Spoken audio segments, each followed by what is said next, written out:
We have quite a lineup of content to cover, and I have my friend Keith Keller who's joining. But before we bring Keith on stage, just want to take a moment and say hello to everyone. Welcome you all to the show. I know we have quite a few people who are registered. Some of you will show up on Team Live. Some of you will participate through the replay. But let me take a moment now to welcome you and say hello. The chat is live and will remain live after this show is over. So feel free to engage. Drop your thoughts, your comments, your emojis. If you have questions, we'll engage in those questions during the show as well as on replay. I'm pretty active here on the network and make it a point to engage with my community. So my guest today, as many of you who may be following, and if you're not, you're going to want to follow Keith Keller at the end of the show or throughout the show. He is a spectacular professional sound audio specialist. He has taught me so much in such a short period of time. And if you went back 6 months and listened to me talk, you could probably hear the difference. Now, you can hear me talk and you can hear how I sound, but today I am proud to say that I enjoy listening to these replays, and I'm getting a lot of good positive feedback, sentiment, and I want to take a moment to thank Keith for being a part of that. I am your host, Americo, and with no further ado, I'd like to bring Keith up on stage. Why don't we take down my... Here we are. Keith, welcome to my new studio. Welcome to Toronto. How are you doing? Toronto, there's the CN Tower. I've been to Toronto.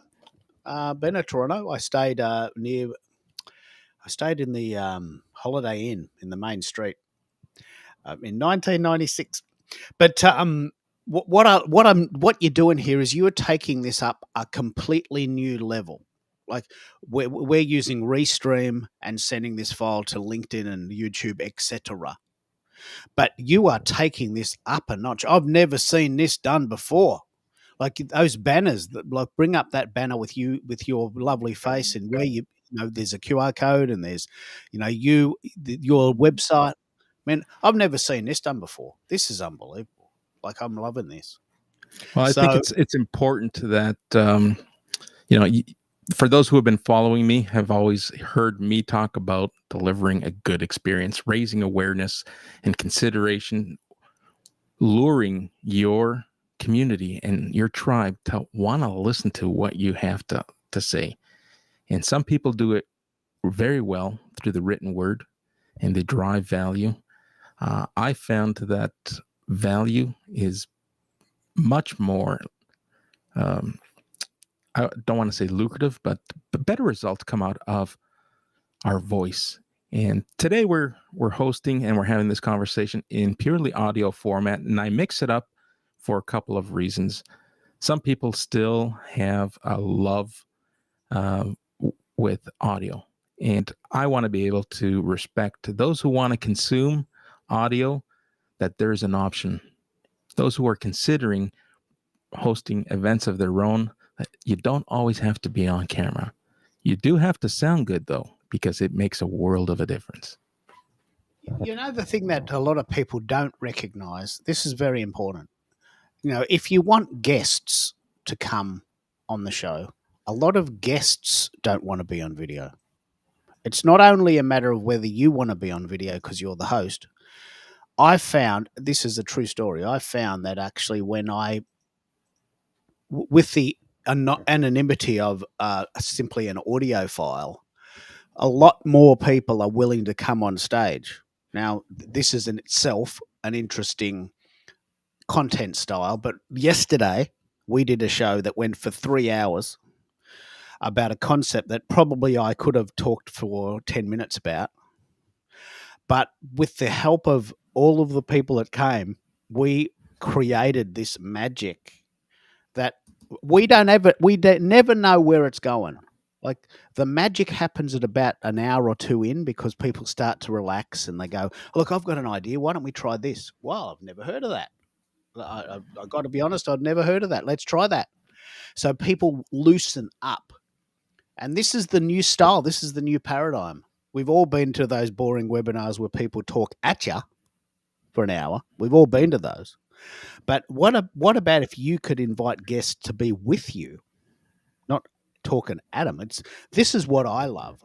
So the reason I love audio is that it allows us to bring the audience in, and the audience is much more likely to take part if there's an anonymity about it. Not necessarily completely anonymous, but they don't have to dress up. They don't have to shave. They don't have to have that funky background. They don't have to do their hair or their makeup or their lippy.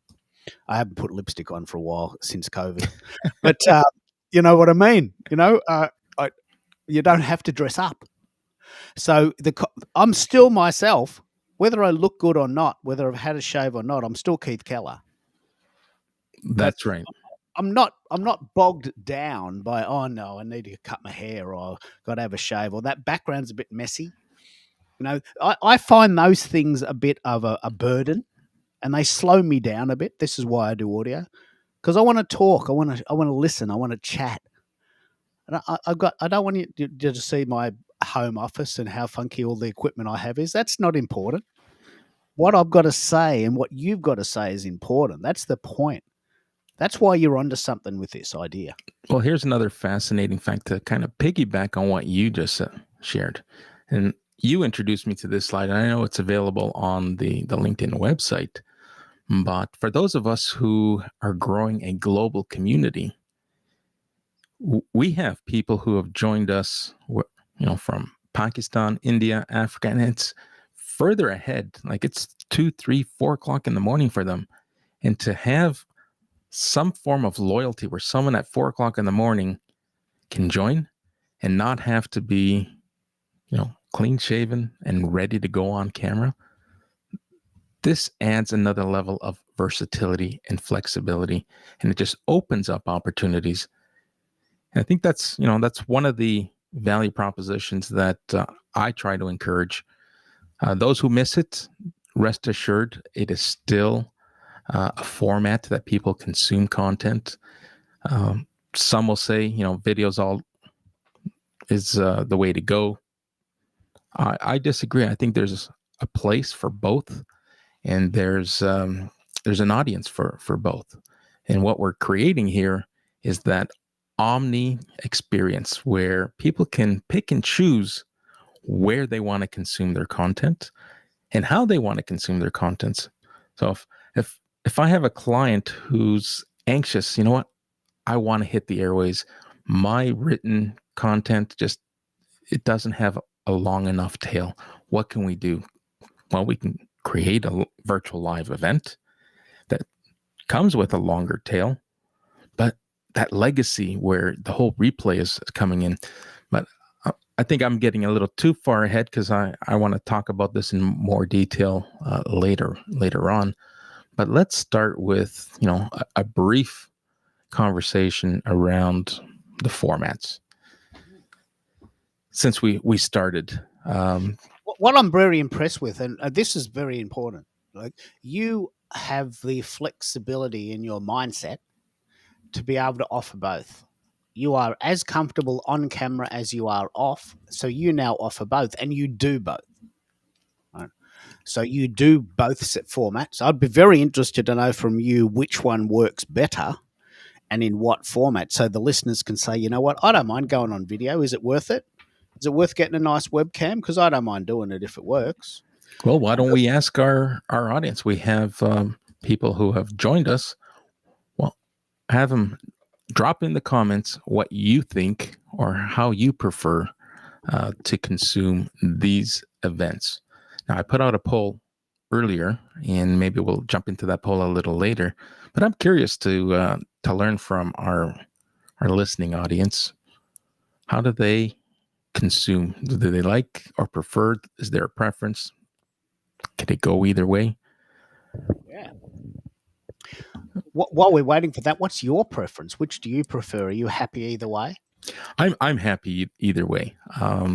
What I am starting to get a little picky on is where I show up. So I have a love-hate relationship for Clubhouse. I got introduced to it. It was cool at the moment. But now when I only have the option to participate on my mobile phone, depending on who's hosting and who's on stage, if you're in the car and there's traffic blowing you by and you're on your cell phone and that's being picked up on a Clubhouse event, that deters me from sticking around. Yeah. Right.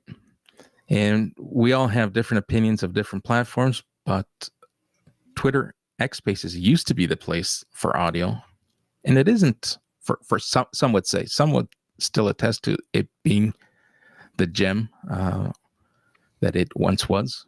I don't know. I'm not here to argue either way or discuss it, but understanding that there are options, but more importantly, I'd like to bring home for those who thought that LinkedIn audio was no longer an option. We now have 3 ways. We have, this is purely audio with a created studio scene. We can apply our thumbnails and still make it an audio event. And then there's the on-camera experience. So there's now choice in those who want to deliver an event of any kind can now choose how they want to show up. I love that. I just love that. So I personally don't like video, but I'll tell you why, because I can do it. There's a couple of reasons in Australia why I personally don't like video. One is our internet is so slow that I find it very difficult to run a viable video show live from my house. It's just not practical for me to run video shows from my house. The internet in Australia is too slow. That's one thing. The second thing is what I found when I was running shows as the host is that my eyes would often wander, which wasn't a very visually pleasing experience. I'd say, okay, well, there's someone over there in Jamaica and I'm looking at them, but I'm not looking at the screen, and it looks stupid. Like I just didn't like it. And so I noticed that when I was watching the replay that I was very distracted. It'd be very cool if you had like a co-host or a producer that could do all the really funky bits and you could just look at the camera and pretend to be a sort of an on-screen talent. That would be bloody brilliant. But because of the dynamic nature of live events, you've often got to do about 8 things at once. And when you add video to that as the host, it's almost impossible. I found it virtually impossible. And I didn't enjoy it. Because I didn't enjoy it, I wasn't sort of at my best. But because I just turned the video off, I can be myself. And you've been on our shows. I mean, they go 3 hours. We just keep chatting and chatting, and we pull out the gems. We don't even know where it's going, but we just pull out the gems because we're curious. Because my brain's still sort of got spare space. I'm not worried about. I'm not worried about what I look like on camera and who's talking and who's doing the comments and what's going on there and is the guest all right and how do they sound and what are they doing? You know, it's a lot of work. By turning, I totally agree. By turning the video off, I just save about 50% of my mental hard drive, if you want to use that sort of analogy. My brain frees up. And I know that doesn't suit everyone, and I apologize for that, but that's my style. And I'm very proud that my shows are pretty good. Like we did 3 hours yesterday. We had 280 people live on the call. 280. 320 comments in 2 hours. And the show's now had about 450 replays since last night. So it's working. It is working. And for those who are joining us throughout the show, I will drop a reminder. Let's keep the chat going. If you have questions, we will have an open mic period for people who are currently hosting shows of their own. Want to provide an opportunity for you to join us on stage. Tell us a little bit about what you're doing and what format you might be using. Is it audio only? Is it on camera?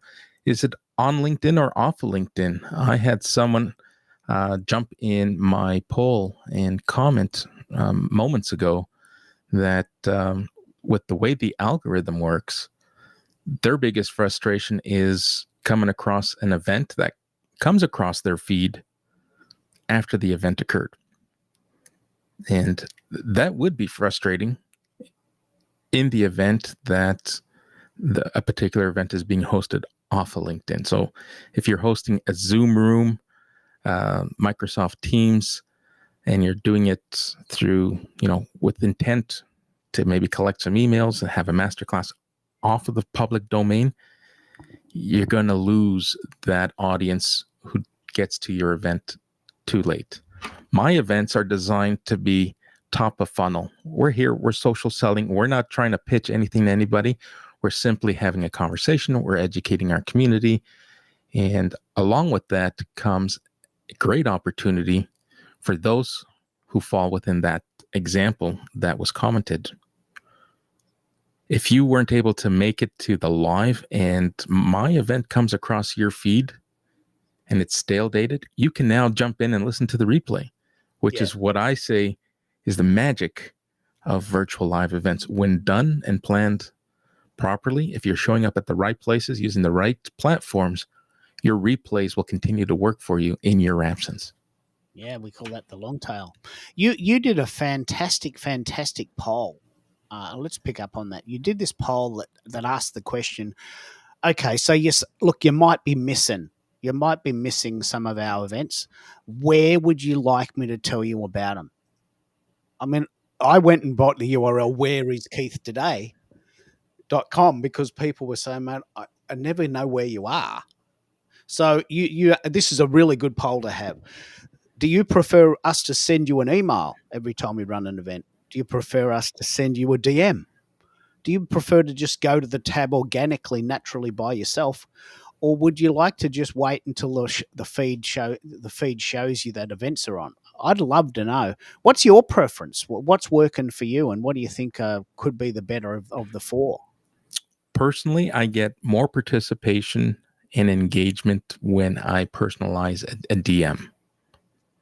So I sent out a decent amount of DMs. We have what I would say might be record-breaking registration for this event. Now, they might not all be able to show up live, but I know that if by clicking attend, that there's going to be intent to circle back and listen to today's show. Right? Then there are those who may not get to their DM until well after the show, but they too now have an opportunity to listen to the replay. So my preference is a DM. I've tried emails. I've boosted emails. And in fact, the one thing I do see emails working for, they don't work for me. But when I look at the heat map as to where people are clicking, there's a great opportunity for me, and I'll continue to do them because I can repurpose the content. But more readers on my email list are more interested in not just what I'm writing, but who I'm including when I'm writing. For instance, last week's email blast talked about previous events and who I had on the show and what we talked about. And you got the biggest hit in terms of click-through rate. Yeah, I love this. I love the testing. I just love the testing. I just love the idea that we don't know everything, so we're just testing it out. I personally love DMs, but DMs are my secret sauce. I mean, and I apologize if I'm sending you too many, and please tell me if I am, because I'm happy to stop. But I've tried sending emails. No one reads them. No one reads my emails. I've been doing this for a long time. No one's reading my emails. And I've got to ask you, are you reading the emails that you get every day? I don't read them. So, I'm not in that loop. I'm not in that club that believes that email marketing is the thing. I don't think it is, because I've tried it and it doesn't work for me. But I'd love to know. What do you think? What works for you? Do you love getting DMs from the host? Wow, Keith sent me a DM. There's a show today. Oh, no. There's another DM from Keith. There's a show today. It could be either or. Oh, do you like getting emails? It's very sensible. Well, I started my day by purging a whole bunch of emails and unsubscribing. So um, I know from my personal lens, it's not the best way to get my attention. I got on the email bandwagon because people were saying that I was missing out. Now I've been testing this for a few months, and I'm not missing out on a whole lot. No, we're not. People they might get your email, but they don't click on the link. They don't act on it. Like, it's one thing to read the email, it's another thing to act on it. But one of the things that happened today, and I saw you comment on this, I think the poll was, do you respond to people that send you an invitation without a note? I think that was the actual question. Do you take? This person had like 18,000 invitations in her inbox to connect. She has 78,000 followers, so she's pretty popular. And she was wondering, well, what do you do? Because we have this thing called pitch slapping, right? You accept an invitation for someone you don't know, and then in 10 seconds, oh, guess what? I'm a graphic designer from Pakistan, and look, I'm making these great images for you, and I'll do 10 for $1. Give me a chance. Well, hang on. I said yes. I didn't say yes to this barrage. And that's why a lot of us are worried about sending notes. But you made a really good comment. Like, that comment that you did today was picked up on the essence of what we're talking about here. Do you want to pick up on the idea of sending invitations and or receiving them? Well, we tend to forget that the intent and the purpose of this platform is to network and is to be seen, heard, and remembered by others. So there are those who, yes, they pitch slap, and no sooner do you click accept, they have their finger ready on the trigger to hit send and say, hey, how about buying something from me? Now, here's how I look at it. I'm here to grow my community. If I surround myself with a circle of friends, I'm not going to get the reach that my brand needs. I'm not going to get the visibility and the social authority that's required to make an impact on a social platform. So as long as someone does their due diligence and at least, visit my profile, humor me, let me know that you took the time to check out who I am and you didn't just blindly scrape my email or use Sales Navigator as a bulk invite. It doesn't necessarily need to be personalized for me, but if you visit my profile and I take a look and I see alignment and I recognize, hey, I recognize why this person reached out, I will respectfully accept that invite. Now, I will just as quickly block and remove them if they start to pitch. I think a lot of people forget the power of planning. I know exactly who I want to connect with. I know exactly what I'm doing. And just to let you know, if you don't know that, I have decided this year that I want to be interviewed 12 times, once a month for 12 months. At the moment, I've been interviewed in Atlanta, I've been interviewed in Toronto, and I've been interviewed in Detroit. So anytime someone contacts me and says, look, I've got a podcast, you want to come on my podcast? Bingo, yes. I want to. Yes, I want to. If someone says, I've got a graphic design business, I don't need that. I don't need that service. So I probably wouldn't connect with them unless they happen to be a nice person. But I know exactly what I want. And so when people contact me and they say, look, I'm a podcast host and we're looking for guests, bingo, that's on my list. Or I'm a podcast guest and I'm looking for people to come on your show, bingo, that's what I do. So by having a very clear vision of what you want from LinkedIn, when someone comes across you and sends you a follow and an invite, you'll know, yeah, look, that's a great alignment. Yeah, man, that's exactly what I'm after. And I'm very clear on what I want. I want to be. I've done 3. Let me be very clear. I'm 3 out of 12. I'm a bit behind, so please help me out. You know, I must admit, I've been interviewed in Toronto several times, so I'm counting all of those up together. But the point is, I've been interviewed in Atlanta, I've been interviewed in Detroit, and I've been interviewed in Toronto. And last year, I was interviewed in Auckland, New Zealand. So in a way, I've got 4 out of 12. But I'm about, I'm a little bit behind. It's the 8th month. I've only got 4 of them. So help me out. So now that people are hearing this, they go, hang on, I've got a podcast. I reckon this guy would be all right. Let's get him on. So then I've set intention. Right. But if someone says, look, I'm a graphic designer and I can create a graphic for when you are on the next podcast, well, I can do that. I know how to do that. I don't need that service. And I'm happy to connect with you as a friend, but I don't need you to create my graphics because I do that myself. Right? So it's bloody brilliant. I think it's just a matter of having intention around sending invitations and also receiving them. And I've got a bit of a story about iHeartRadio. Hold that thought. I've got a very clear lead I'm going to give you in a minute. But what do you think? Intention. Well, I truly believe in the statement that says intent versus impact.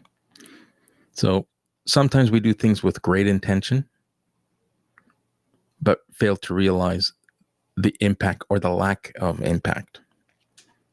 So understand that sometimes your intention can fall on deaf ears and nothing happens.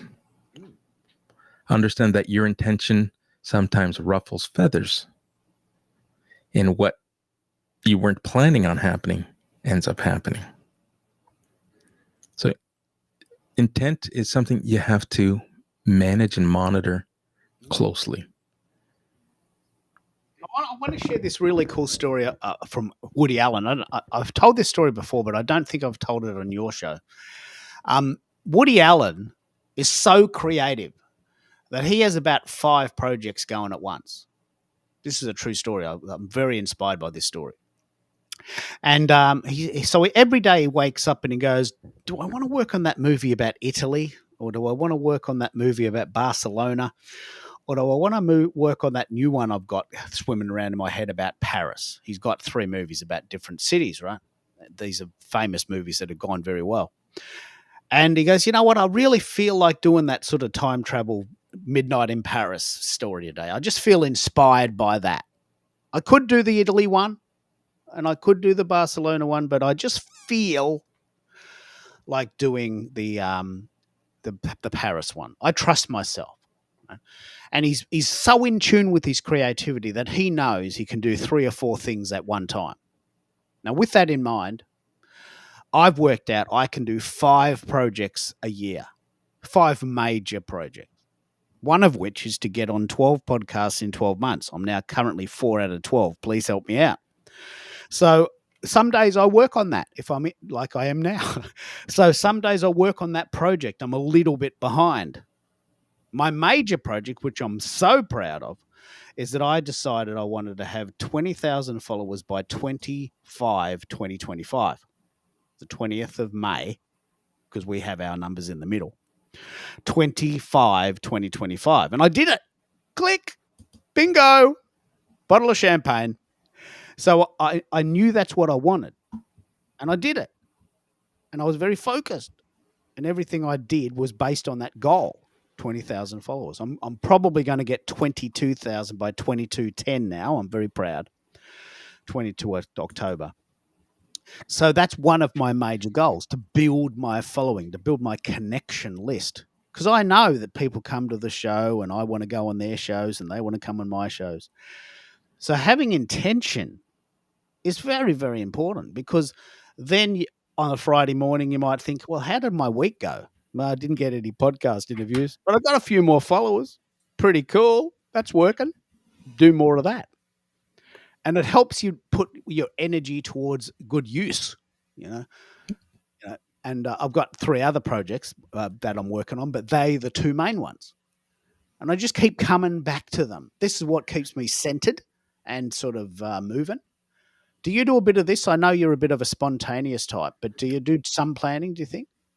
Uh, some, yeah, I use the term loosely, some planning, because I have so many ideas spinning in my head that some of them are hard to plan. And when they come, it's like, all right, this has to be done.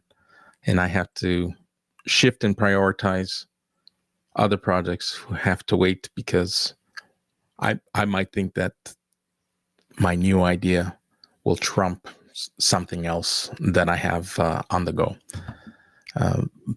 And speaking of which, this question, we're talking about shows and we're talking about how to successfully get people to participate, get people to engage. Going back to the poll question, how do you want to hear about the shows? Look at Lachelle's question. Have we considered doing video emails? So if we're in the space of hosting virtual events, is that a differentiator for us to consider an email with a recording of some kind on camera or off camera? What are your thoughts? Well, I guess there's two parts to that question. One is, what would I think if I got a video email? And would I like to do one myself? And the answer to both is no. I'm not sure I'd be that impressed with a video email. I'm not sure I'd be impressed by it. I'd think, well, that was lovely of them to do it, but I've got to open it and read it. And I know this for sure because I personally hate audio messages. I hate them. Off the charts, 11 out of 10 hate them. Because, I'm not in a position where I can hear that message. I'm doing things. Now I've got to click a button and hear something, and I'm already doing something. My brain is already busy. So I personally hate audio messages, hate them. But I know a lot of people love them. And I'm guessing that I would probably hate video emails as well, just knowing my personality. And I'm certainly not going to send them. But what do you think? Because you don't mind doing video and you probably don't mind receiving them. Well, I got to tell you, as a recipient, it does capture my attention. I'm not going to lie to you. I've had a couple of video emails sent my way and a couple of video and audio DMs that follow a connection request, and it definitely differentiates someone. It does set them apart. I'm not going to discredit that effort. It does what it's intended to do. It got my attention. And it perhaps got me to listen to the entire message opposed to reading or just skimming through what was written. But for the same purpose, like if I'm not opening my written emails, what's the likelihood of me opening up an audio message? I may have received audio messages and have just found themselves in my junk email and never to be opened. So I appreciate the ones that I've received, but I agree. Is it a deal breaker? Well, will I carve time to create one? I probably wouldn't either. I like the question, though. Great question, though. Thanks, Lachelle. Lachelle's actually asked a follow-up question, and that is, how do you, and I think that's listed there in the comments, how do we follow up? This is a great question because I'm very interested in how people do this. How do we follow up after an event? How do we follow up after we've done an event? We had 320 comments yesterday on a show that had 280 live listeners. I'm one person. How can I follow up on that? I'm fascinated by how people do this. I'm fascinated. I did do a bit of follow-up. I had a bit of lunch and I had a cup of tea and I just sort of inhaled. And then I went back into sort of follow-up mode. But, it's a task, isn't it? How do you do it? Well, it's no time like the present. So right after the live, I usually wrap up my shows and share with the listening audience, hey, I'm going to dive in and engage any questions that I may have missed throughout the live event. Be sure to look for my my response, I will be fully engaged right after the show. And then with each passing show, you start getting a larger audience, more participation, more engagement. And similarly, my last show, we surpassed 300 comments. Like, wow, this is going to take me into the wee hours of the morning to respond to them. And someone had suggested, it's like, lean into those comments and consider, people hear us talk about and refer to a long tail. Here's an opportunity to keep your event relative and relevant. So don't be quick to respond to all of them right away. Do them in spurts and keep your event front of mind, and the algorithm will keep pushing it out. Yeah, because I mean, for someone to do an event, for someone to make a comment, that's an action they've taken from their own effort. There's no one forcing them to do that. They felt compelled, as Christina has said. I encourage my clients to use video email because it's a differentiator when marketing. So she's gone to the trouble of writing that comment. Right? She didn't have to do that. She's so engaged in the show, she wants to let us know. Christina has got this unbelievable school group I want to tell you about in a minute. But there's someone who I met yesterday because she came on my show the day before. And now I had a look at a website and it's very good. Like, it's really good. And she's got this school group, SKOOL. And I'll tell you about that in a minute. But so she has written that message. She didn't have to. So you're right. We owe it to our commenters to go back and try and find some synergy if we can. There's only one of me. I mean, I do find it a bit exhausting, but it's good to do, isn't it? If you can. Yeah, absolutely. Absolutely. And, there's no right or wrong answer to anything that's discussed, whether it's on this show or any other show. We can ask the same question to 10 different professionals, 10 different gurus, 10 different experts, and we're probably going to get, there's probably a good chance we'll get 10 different points of view, 10 different opinions. So it's about finding what works for you and understanding your why and how do you solve your why. So we talk about events, and if I bring back the topic of discussion in terms of different formats. So there are people who enjoy a monologue. They love the sound of their own voice, or perhaps they just work better alone, not having to rely or lean on someone else to kind of pick up on the conversation. So let's talk a little bit about that, because you and I really like this. I've done a lot of research into this. Fantastic. I know you hate the monologue with each show that you host. If you have, you're talking to the rooster, and you hate when you have to talk to the rooster. Well, yeah. So, but in terms, and let's all bring it back to the rooster. But basically, the monologue style. This is very, very important. Like, it's not about me. It's about what the consumer, the listener wants. Apparently, the monologue style, me talking at the world, is very popular with listeners. So if you can do it, I can't do it. I'm not into it. That's not the way my brain works. If you can do the monologue style, you will build an audience. You will, if you can do it.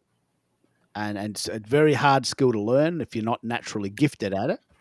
But people love to hear gurus talking about what they think is important, and they eat it up. So if you can, and I've tried to do this. So what I do with my shows, the first 5 minutes, I just basically rant about what the show's going to be about. And then I go to a bit of music, and then I bring in the guests. And because I know I want to practice this monologue thing. I know it's popular. I know people want it. So I'm going to perfect it. It's very difficult for me. That's why I hate it. But I'm practicing. Have you tried doing a monologue? It's bloody hard. I've tried the monologue. I definitely can't go as long on a monologue. I've tested them out on weekends, called them, the weekly roundup, and kind of just impromptu, gone live, and talked about what's transpired over the week, what I've done, what's coming up, and it's not my style. It's I prefer panel, I prefer interview, I prefer just having someone to feed off of and make it more conversational than dictating something to an audience. Now, I do find if I had to go on my own and do a little bit of a monologue, here's a little hack that works for me. Might not work for everybody, but if you have visuals, lean into the visuals. Yeah, yeah. Right? No, that's It keeps the conversation going, right? We use the visuals to describe how big the LinkedIn community is. We also use visuals, and I'm going to answer Sean's question. Did I miss the fun? Well, let's bring some of that fun back so that we can share with what was missed, right? So beginning of the show, we welcomed everyone. So hello, everyone. Welcome. If you're joining in and you missed the introduction, here's another welcome. Here's another moment in time that I'd like to thank everyone for sticking around and engaging. And if you like what you see today, give me a wow. Drop a wow in the comments and share what your thoughts and your sentiment are of today's stage and today's show. I'd really like to hear. I'm curious as to what you think. I'm always testing, and those who come back get a feel that Americo might be all over the place with his shows, but I'm doing this by design. I'm creating a library of different themes, different stages, so that people can say, well, do you have a portfolio that I can go through? Absolutely. You're welcome to visit all of my replays, right? Sort of like, a library. Visit my replays and you'll see different formats. You'll see audio only. You'll see, a panel. You'll see an interview. You'll see some with great graphics, some, whatever it is that you're looking for. And if you don't see something you like, share. Maybe it's something we can build for you. Yourself. So we know for sure that people like to consume monologues. I'm not sure I understand that myself. I don't like to consume them, but apparently it's a popular format. The other most popular format is the co-hosting idea. Two people hanging out together, chewing the fat, just chatting, and then if time allows, they bring people in to talk. But that's not necessarily important. The co-host is the sort of the guest of the day, or the sort of the process. It's important to understand your audience and adjust accordingly. So there's good and bad. This is a very important discussion, and I'd love to know whether you like to listen to and or host an event with others. The great thing about a co-host is you don't have to do everything. They can do some of the visuals, or they can do some of the promo, or they can find guests, or they can do some of the answering of the questions. The difficulty with co-hosts is when they don't turn up, the unreliability factor. Right? And this year I've decided I'm going to be a bit of a solo performer, and I just go on and see what happens. I'm not recommending this strategy. It's very difficult to do, but I'm challenging myself to do it. So co-hosts are awesome if you get along, if they turn up, if the load is equal. Do you want to talk to this? Because have you ever had a co-host? You ever tried this before? Well, for me, I see a difference between co-hosts and pod guests. So with each co-host, I have a commitment, and there are times where my co-host might not be available. But we plan that well ahead in advance, so that life gets in the way. People take vacation, and you got to step away from the shows, and I'm perfectly fine with. My biggest anxiety is a guest who makes a commitment, and a week out, you're just circling back, trying to pick up the vibe. Hey, do you have anything that you'd like me to add? Here's, a description of the show. I just want a confirmation before I start scheduling the event and start promoting it. And then you don't hear anything. That's the third format. That's actually the most popular format, probably the most popular format. A host interviewing a different guest each week. The show is different because there's a different guest. That's a very popular format. But the challenge with that is, and I've found this many times, the guest often doesn't turn up, or they turn up late, or they don't have the right tech, and they don't understand the format. They don't turn up at all, and they almost never market the show. This is my least favorite format now. I've done it many, many, many, many, many times.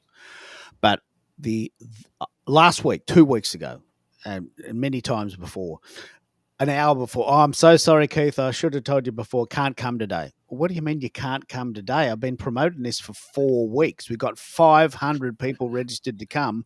They're coming to see you. I don't know what you're talking about. I've got to wing this from a nothing's position. You put me in a very, very difficult position, very difficult spot. I'm not happy, but shit happens. Oh, yeah, well, I can't come. And there it is. I'm on my own, talking to the rooster. I'm getting good at this because we've got some very, very good stories about that. But that's my least favorite format for me personally as a host. But I know it is probably the most popular format for podcasting, a host interviewing guests, because that's something we understand. Why am I tuning in today? Oh, Keith's talking to Michelle Obama. How do you get her to come on the show? He must be pretty clever. She's pretty clever. Let's get her. Let's listen to that. So that's the hook. The guest is the hook. If they turn up. Have you ever had a guest as a enterprise talking about their product or service, a demonstration of some kind? Demonstration guest. Yeah, usually the people that I have a bit of a pitch going. Yeah, so I hang out with entrepreneurs. So they might not be a full-on company as such, although that would be pretty cool. But most of the people that I talk to have a pitch of some kind. And we usually get round to talking about that. But it's not what the show's about. I don't actually like those types of shows. And I probably wouldn't do them. I don't know. Depends. Challenge me. Send me a Ferrari and see if you can get inside it.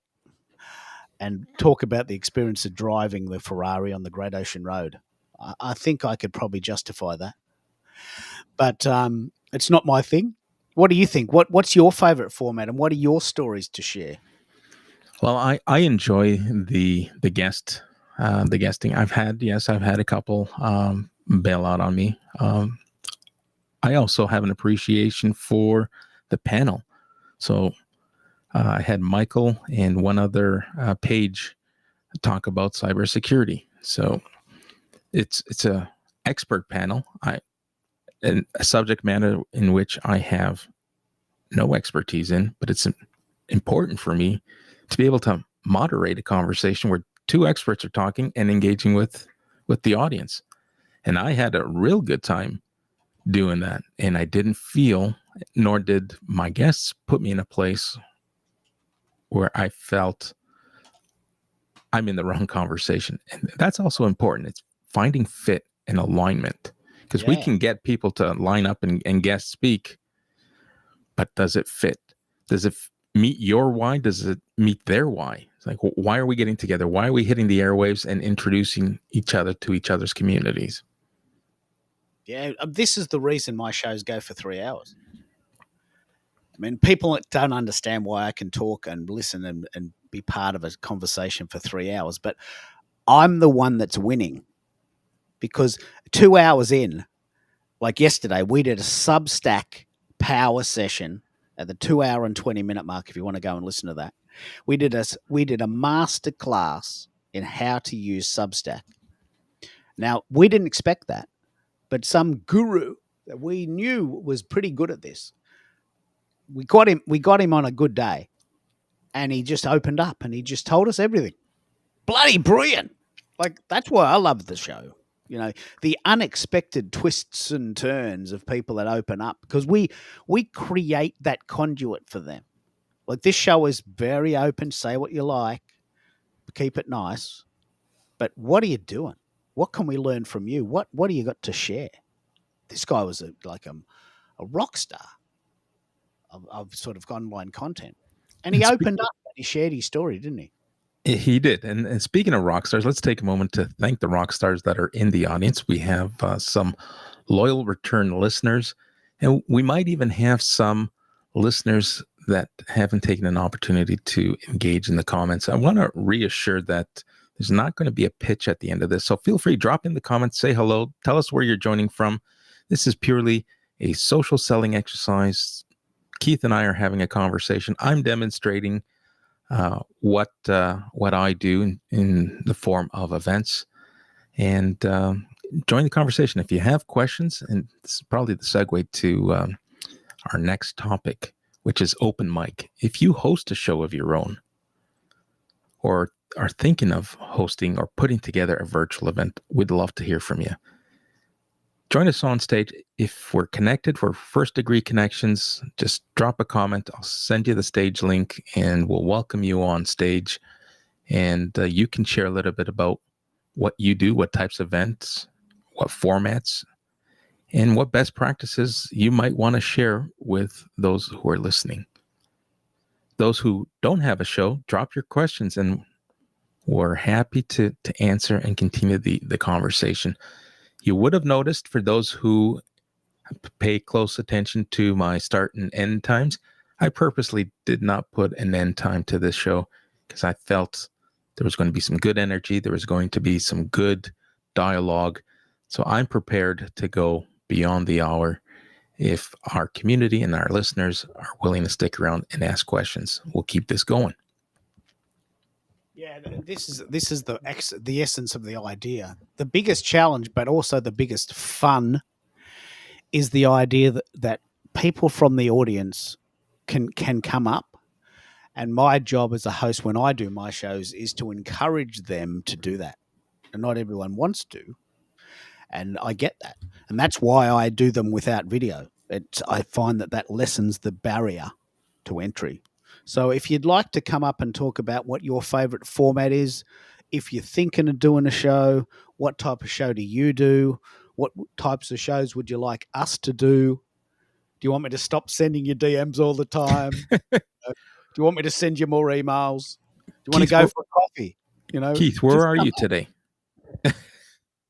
Where is Keith today? Yeah, you bought that URL, which is genius. Tell us a little bit about that while we wait to see if there's anyone who wants to join us on stage. Yeah. So two very good friends of mine, Bears, who lives in Atlanta, who comes to a lot of our shows, and Sherry, who lives in Auckland, picking up on the idea of how do you want to be told about events, said, look, mate, I don't get your emails. I never seem to find out when your show's on until it's too late. I said, oh, well, I get that. I do send emails.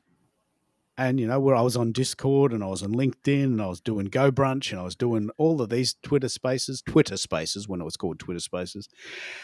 And people were sort of missing them.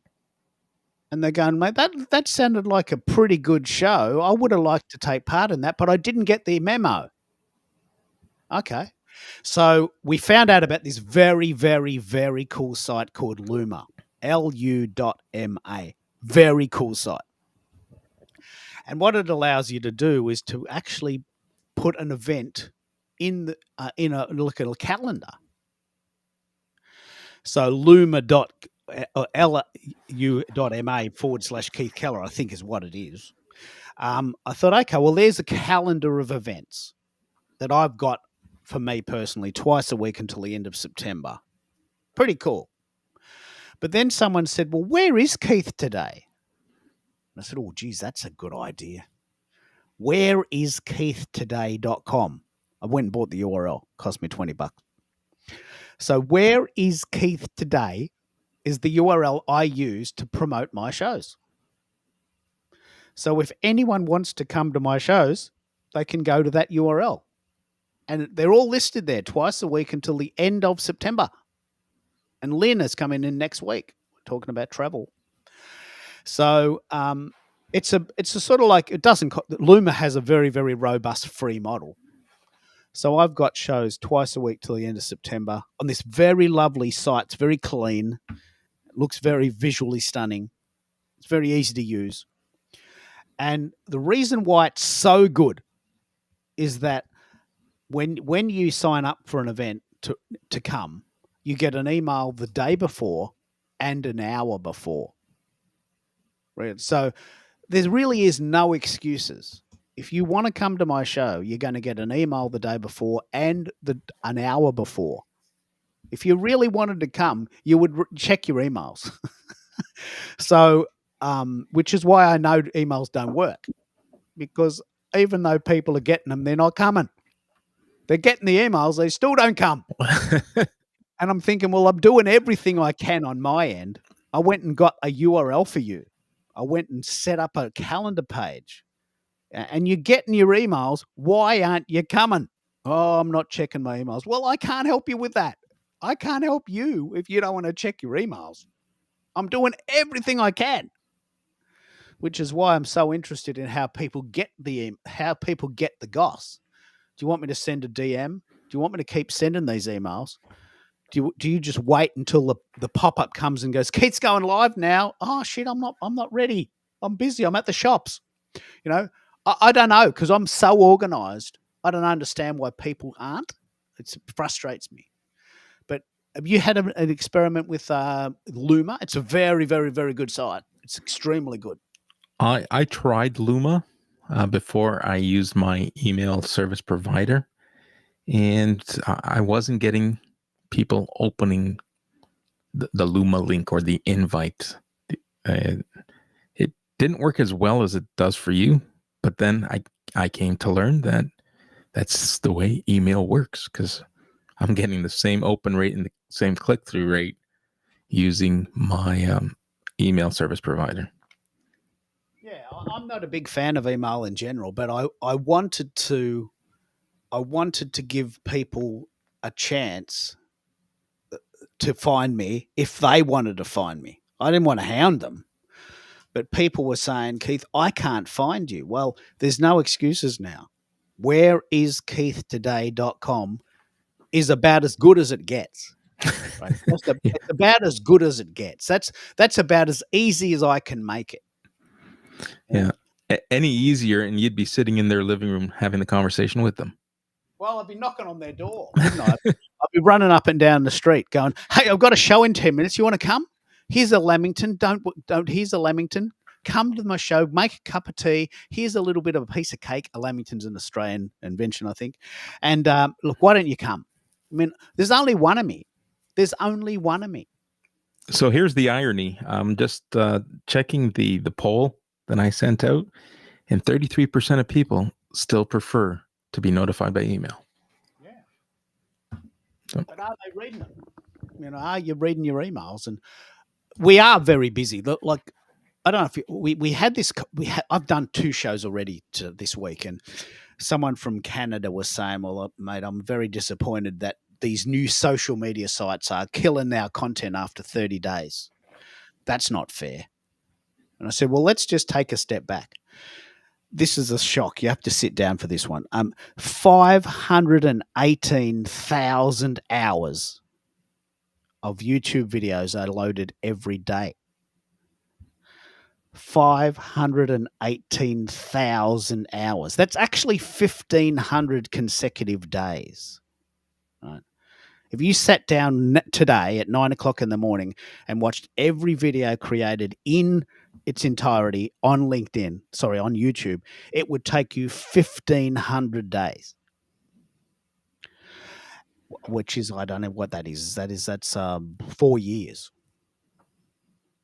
And that's just one day of content. And we're beating ourselves up that we can only get 50 people to our shows. Well, we're competing with 518,000 other videos.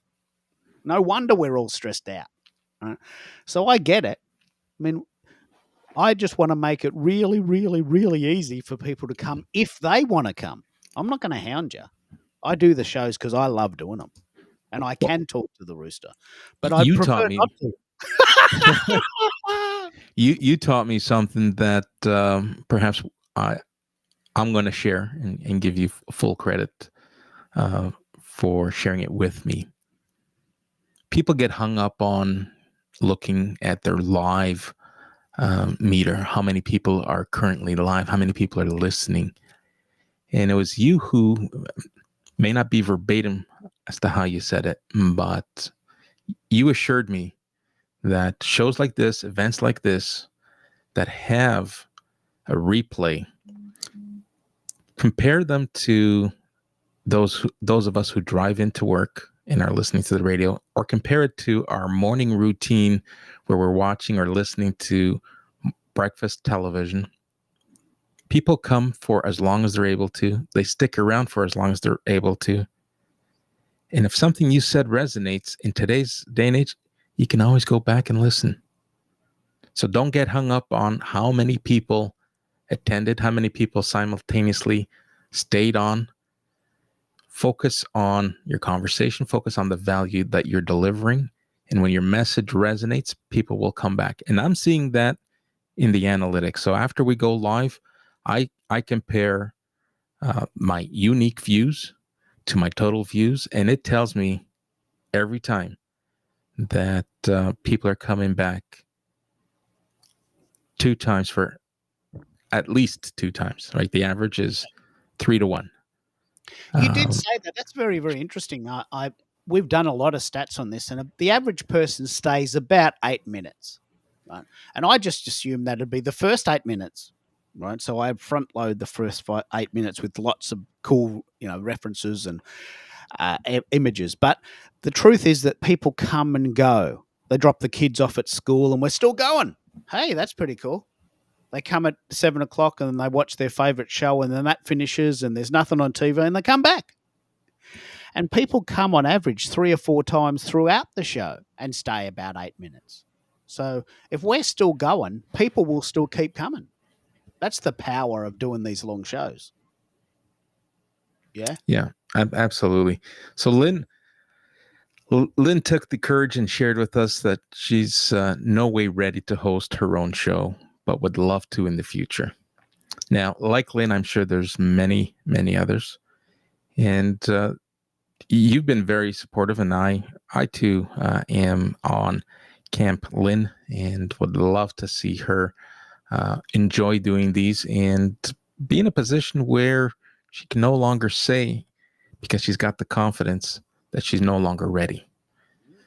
I know that we've set her up with tech, and she's been joining your sound check shows. So we know she's on the cusp. What can we do? What can we share for not only with Lynn, but others who find themselves on the edge? And how do we get them through over that threshold? Well, I think that's the power of the open mic. If you use the analogy of the open mic, if you've ever been to one, my wife, for instance, is learning guitar. She doesn't even want to do gigs, but she can play quite a few songs, and she can sing and play at the same time, which I never mastered when I was playing. I can't chew gum and walk at the same time. So she can sing and play at the same time. And I think that's a bit of a shame that she just sings in a lounge room to me every night at 8:00. So an open mic night, which they do have here, is, look, you don't have to be awesome. Just come and sing a few songs. We're all at the same level. I can sing and play at the same time, and I've got an acoustic guitar and I play songs too. But we're not rock stars. We're just having fun on a Wednesday night. Open mics are incredibly important in Australian culture. Like, we have them like every week at the local pub. So the concept of coming up and saying, look, I'm not ready yet, but wouldn't mind having a go. Can I just have a go? And we're all friends here. We're all in the same boat. We all started somewhere. And we all know that there was that very generous person that gave us our flowers very early in our career. And I want to be that person. I've been doing this a long, long time. But when I was young, I was not very good. I had a couple of people hold my hand. And so the open mic idea, especially given that we're an hour in, because no one's going to watch the hour. No one's going to watch an hour of a replay. They don't. They watch 8 minutes, the first 8 minutes, right? So it's pretty safe. This is why I love the open mic. So could you share that link with me and I'll share it with others? Or Yeah, absolutely. It's the same studio link that I shared with you. If you have that's people, right. Of course you did. Yes, you've already shared the link. So what I'll do is I'll send it to anyone who wants to come up. And what we want to do here is we want to encourage people to have a go in a very, very safe environment where there's no judgment and we're all friends. And because the show's been going an hour, you can be pretty confident no one's going to go to the hour and see your bit. So because it's audio only, it's very, very powerful. So I'm going to find that link. I'll send it to Lynn and maybe Christina and a few other people listening. And if you want to come, I'd love to hear your thoughts. Lynn is on the cusp of a very, very, very important show. We know, I've done lots of stats on this. We know that people love to travel. We know that people want to travel more. And we know that planning traveling is hard. And Lynn does all of that. She loves travel. She knows a lot about it. And she plans your trip. We need Lynn. We need people like Lynn. So we need her to do these cool shows. We need to find out where the boats that she works with go, and what that we need to know this stuff. I don't know this stuff. So we need to hear from the people in the community that are doing these shows, and we need to give them the confidence to come up and have a bit of a chat, because we're all friends and we've all been there. So, and if we yeah, can't get anyone today, you know what? We may have just created a new segment, open mic, and we'll do it. We'll talk to the rooster, and if we have people show up, we'll have them share the stage. A night at the Improv, call it what you want. But open mic, and I'm willing to share the stage. do you have a show there that talks about improv? There's a show in Australia called "Thank God You're Here." Right. This I'm still not sure I'd be any good at this, but I'm very inspired by the show. The basic idea, I think, in other countries it's called "Whose Line Is It Anyway?" I think it's New Yes. Zealand. Yeah, and so you walk into a room, and someone says to you, "Thank God you're here, doctor. We've just had someone come in with a car accident. They've lost their leg. What do we do?" It's in front of a live audience. Geez, wow. Wasn't expecting that. It's my day off, I was actually watching Netflix. I was having a good time, but I'm here now. And this person has got to wing it for like 3 minutes in front of a live audience. Like, I mean, imagine how stressful that would be. So we watched this show and it's hilarious. Like, it's hilarious because the guy's got to make it up. Oh, well, okay. Look, can you make me a cup of coffee? I've got to think now. I wasn't expecting this. I was halfway through my favorite show and you've pulled me out of bed. I was really enjoying this. But look, I'm awake now. I'm here and you've got my attention. And he's making it up as he goes. Right?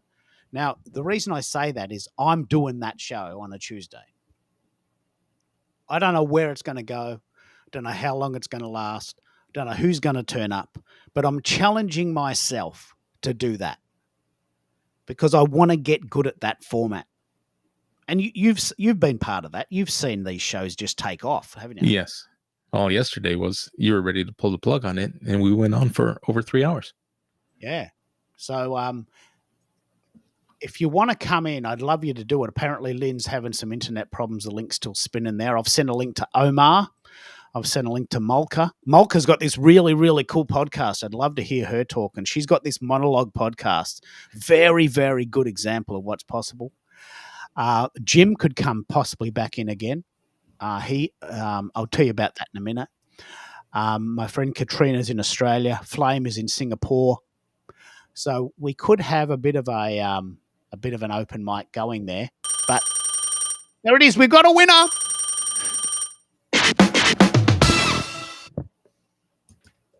Hello. Who do we have on the line? Hi, this is Omar. Can you hear me? Omar, welcome to the show. How you doing, my friend? Oh, doing excellent. I mean, I just logged in here and I saw you guys and you sent me the link. I happen to be free. I'm doing great. How are you guys doing today? Fantastic. You've just joined us on the open mic session. So, Keith, why don't you open and share what we're talking about and let Omar talk a little bit about what he's doing and what he's up to.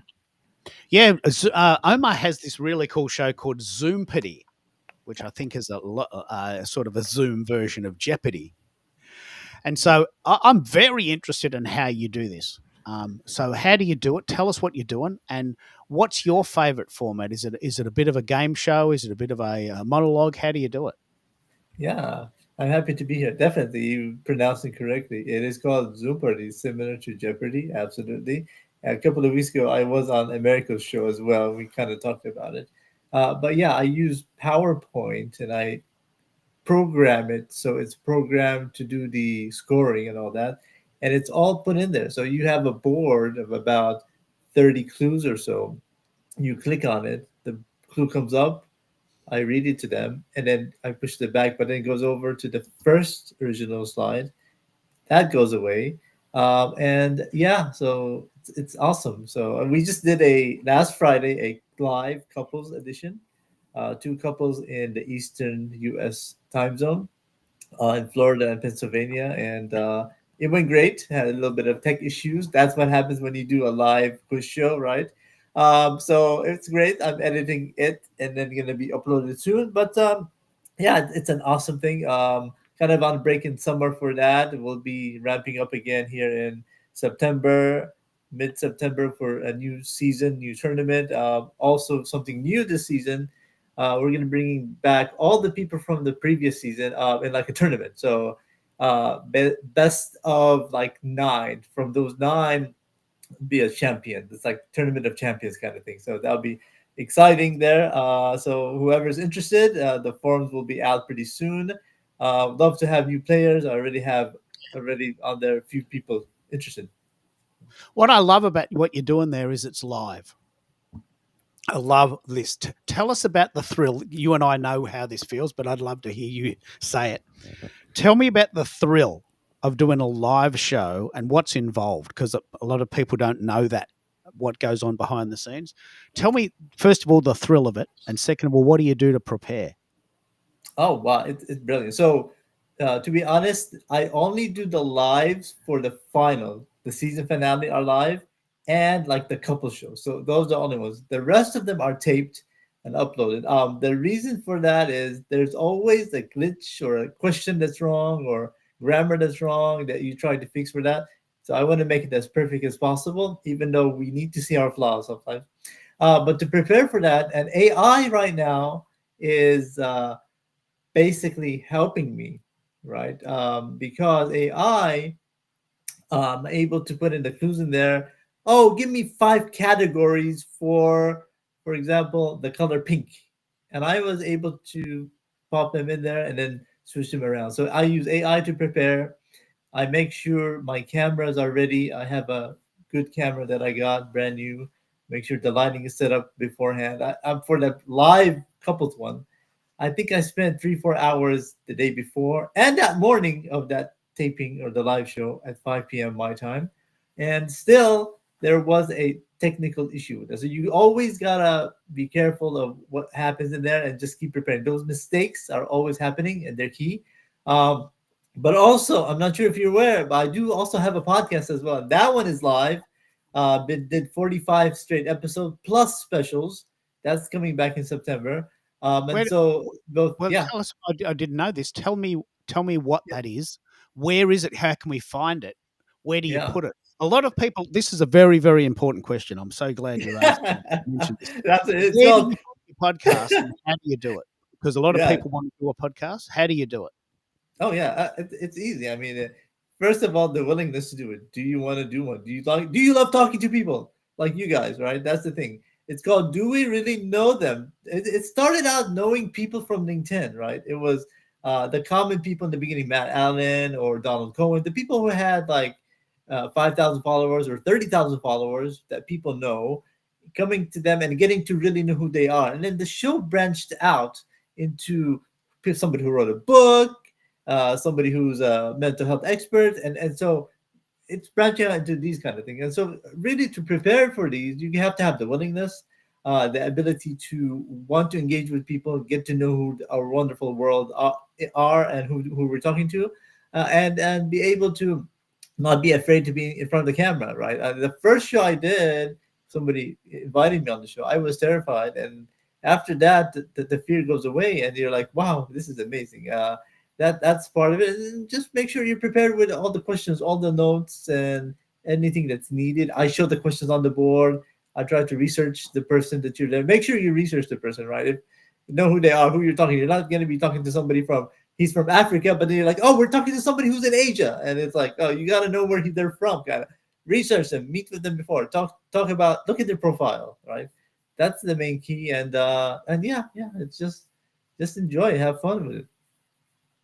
Over to you, America. What are you thinking? This is pretty cool. We got a real live podcaster on the call who's doing it. Any questions from the audience, and what are you thinking? This is fantastic. Thank you for joining. Thanks for sharing. I would love for you, if you haven't scheduled it already, once you schedule it, drop it in the comments, share it, tag me, and we'll be sure to amplify your show and your podcast. Now, sounds good. I'm already getting ready to book the people for September. I already had my first show. It'll be that day before Labor Day. Not sure in Australia you guys have Labor Day.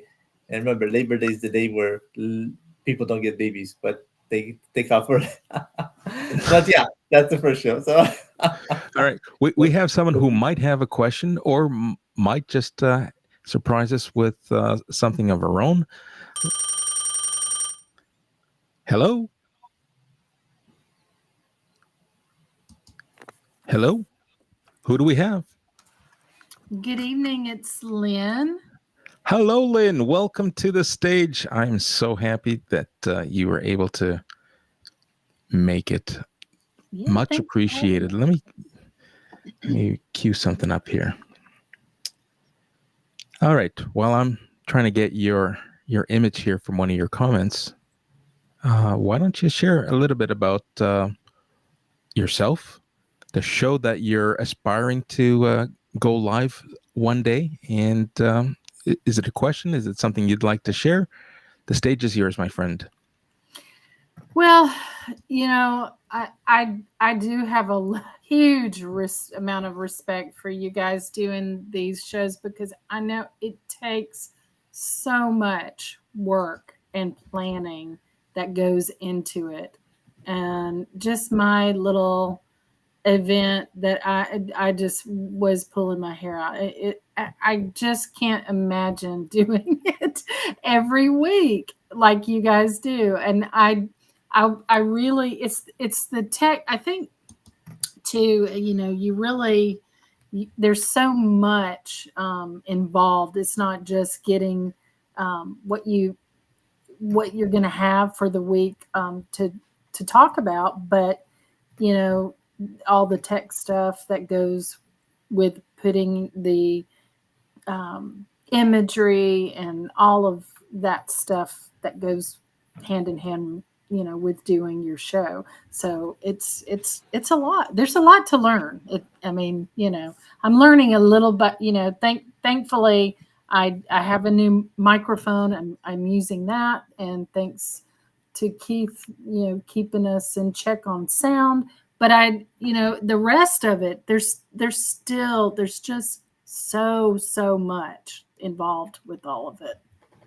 Yeah, we were talking about that, or some of what you just shared. It is a lot of work, and then a lot of people don't realize it until they're knee deep in how much work it is. Yeah. And I see this so often. I was mentioning to Keith, I'll go through someone's profile and see if they've hosted any events, and just to get a feel and the vibe for what they're doing. And I was surprised to see how many people have, a couple of episodes under their belt, and then they just ride into the sunset. And to your point, sometimes it's just the work involved, and people don't understand or appreciate until they're doing it. But rest assured, there is support, there is help, and whether it is for people with large budgets, there are production companies who do this for a living. But for the solopreneurs who just wants to build some social authority, there is also support, and support that's there to build your confidence. And once you're ready to go on your own, we send you on into the sunset. And I too, listen, end of last year, I had to do something. My content just wasn't getting me the visibility and the growth that I wanted. And I leaned into this whole audio and video presence, and the message is resonating. It changed my trajectory so much that I'm now making this part of my value proposition. I enjoy doing it. And, if those who were listening yesterday, my ikigai, I love what I'm doing, and that is so important. And I'm doing something that people appreciate. I'm doing something that people need. And listen, if you and I have had conversations offline, if you have questions, you need support, you know exactly who you can reach out to. Oh yeah, sure. Yeah, thank you for that. Very much appreciated. And it is such a great tool. You're right, because like you always say, be seen and be heard, and this is a part of that, and it does really work. Even with my event that wasn't great, but it still, I mean, I'm amazed by how much attraction it received. I mean, so it really makes a difference. I think you're so right about that. Yeah, go ahead. Let's pick up on it. Go ahead. The most amazing thing to remember is that there is 1 billion people and 1 billion people on LinkedIn. Only 3%, 0.3%, 3 million of 1 billion, take the time to make content. So if you can get through that initial phobia of doing it, you are in a very, very, very, very, very small percentage. The rest of LinkedIn users don't make content and therefore are completely invisible. Mm-hmm. They might be awesome, but we don't know that because we don't know what they're doing. Only 3.3 of 1% of people go to the trouble of making content.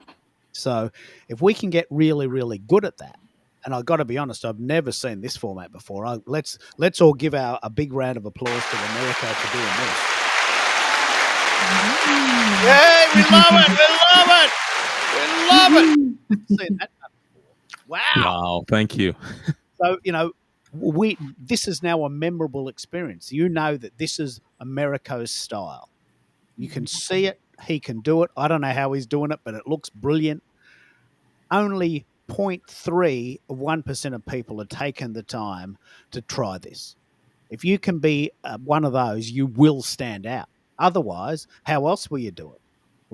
And that's the point, Lynn. If you don't do this, how were you promoting yourself beforehand? General posting,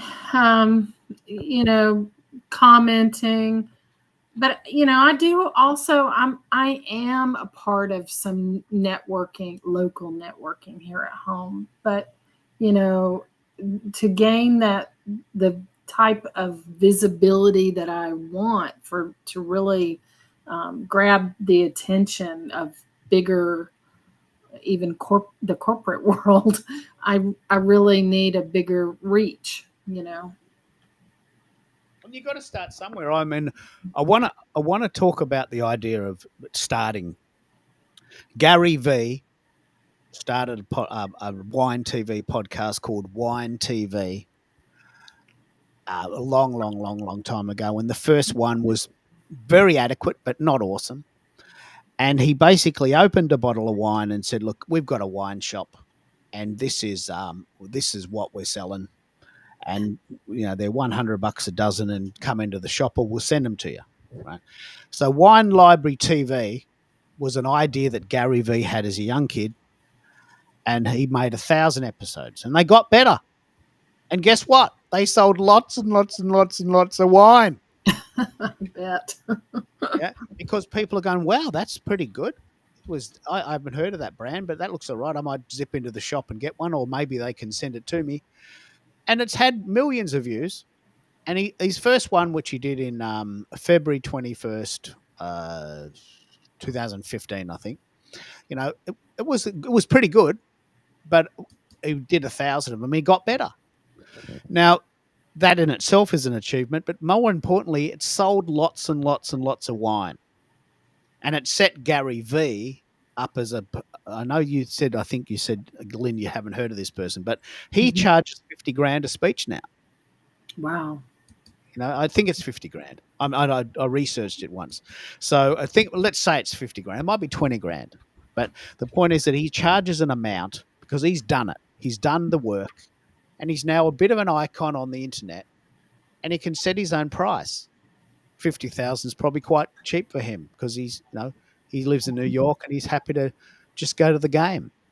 But, if you want him to fly to Nairobi and speak, well, you got to pay him for that, because it's not like on his schedule. Right. So he sets his own tone. I think it's 50,000. But would you agree with that, America? We've got to start somewhere and we've got to build it. Absolutely. And you did the right thing. You jumped in and you did it. And you know yourself, you ran into some issues, but everyone does. I did. Keith does. And anyone who precedes us will. But you got to start somewhere. And you mentioned something that everyone has, that aha moment. So despite the end product that you may not have been happy with, you said it yourself. You were surprised with how much it resonated and how much engagement it got. Yeah, Right? it really was. To say, for sure. So it just goes to show that, even at your most vulnerable, you might put what you think is your worst performance. There is someone who's going to consume it because they feel the emotional, raw effort that went into that.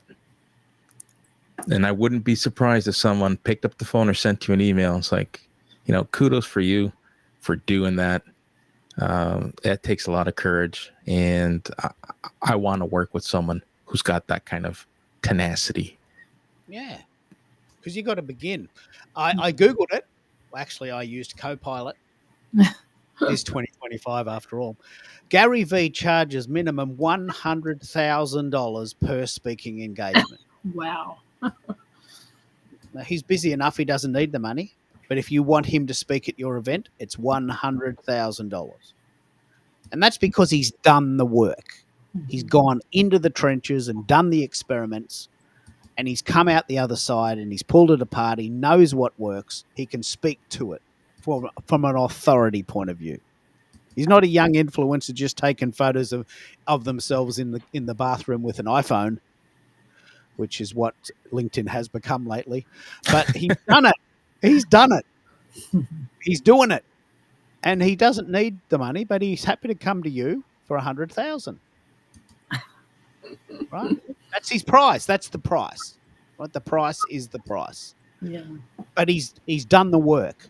Have you heard of this character, America? Have you been following Gary V? Do you know who I'm talking about? Well, I follow him on the platform. Yes, he is, and he shows up like he's not clean shaven. If you passed him on the streets, some people wouldn't give him a second glance. But man, he does it his way, and he doesn't really care what other people think of what he looks like, and how he shows up. Imagine a guy turning up in a black t-shirt and a beanie, unshaven, getting $100,000 a gig. He is my hero. In fact, several times, this has happened several times. Several times he's been the keynote speaker of an event. And the doorman said, "Oh, you can't come in. We have a dress code." He says, "Oh, you just want to ring the manager. I'm speaking tonight. I don't mind if you don't. I'll just get my helicopter and go home." but I think you'll get into trouble. I'm the main speaker.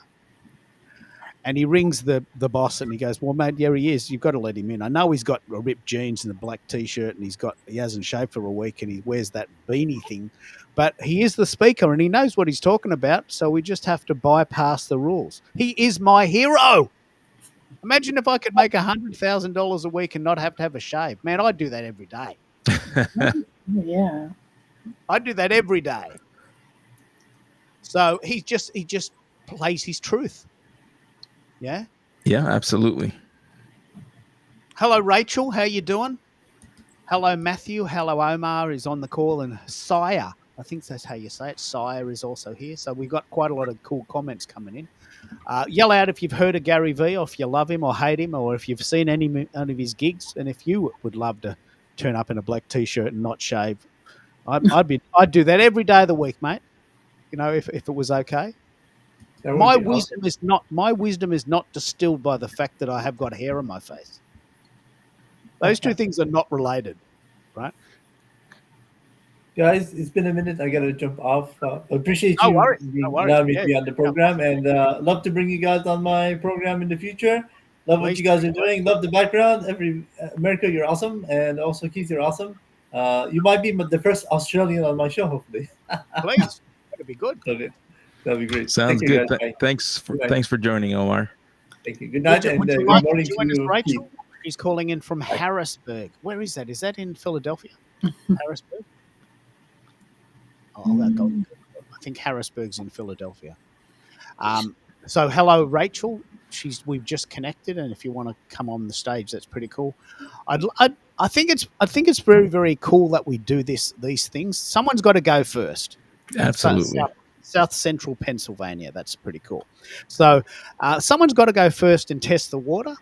You might not have heard of this concept. And Americo was doing some miracles here with these graphics. I don't even know how he's doing that. Like that's way beyond my pay grade. Mm-hmm. Isn't it good? Aren't they good, Lynn? Aren't they good? I love it. It just looks great. Really, really does. Lynn, This one's for you. Love it. Lynn is the cruise specialist. She built the courage to come up on stage. The only thing I should have done or could have done for you is put a QR code so that people can reach out to you. But you're in the comments. People reach out to connect with Lynn. She is your cruise and travel specialist. Absolutely. Thank you. Picking up on that, and I do want to actually have a bit more of a conversation with other people. Rachel is near Philadelphia. That's pretty cool. 4 million people in Philadelphia. I think Philadelphia and Melbourne have got very similar vibes. We don't have cheese restaurants, but we do. I think we've got similar amount of people there. But one of the things I'm very, very inspired by is this idea of the live content. You know, the winging it.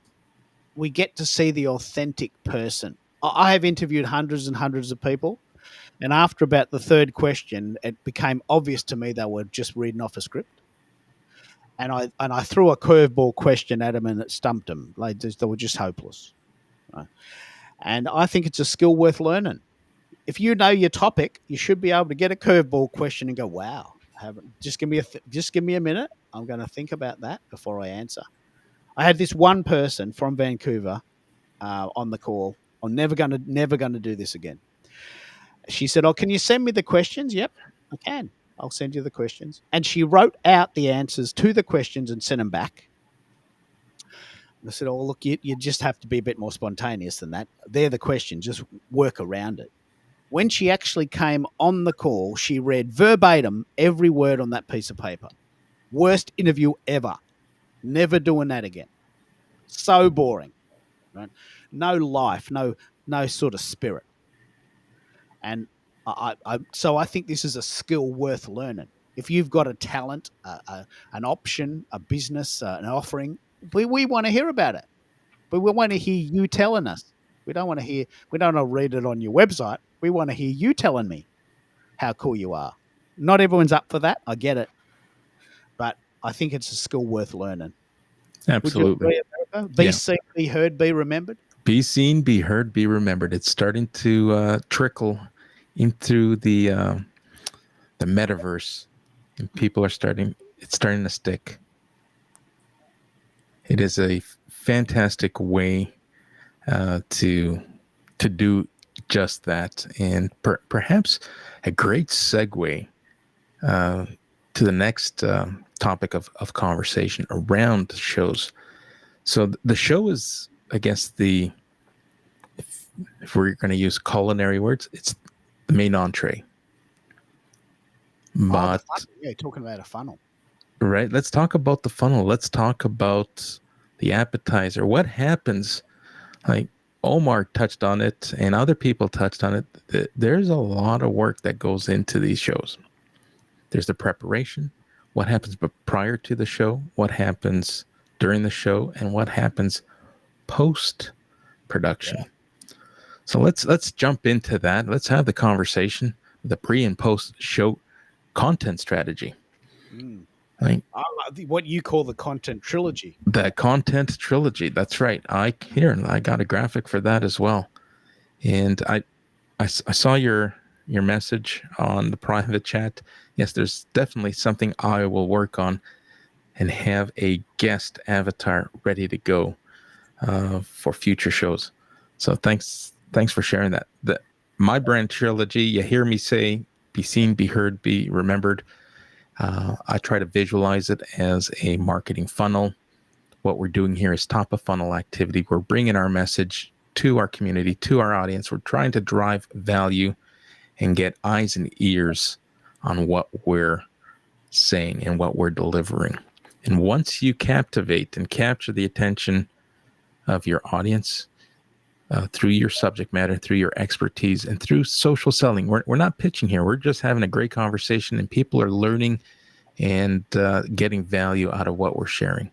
People will definitely remember us when the time comes, or when the time comes for someone else, and they'll say, you got to reach out to that Keith guy in Melbourne, Australia.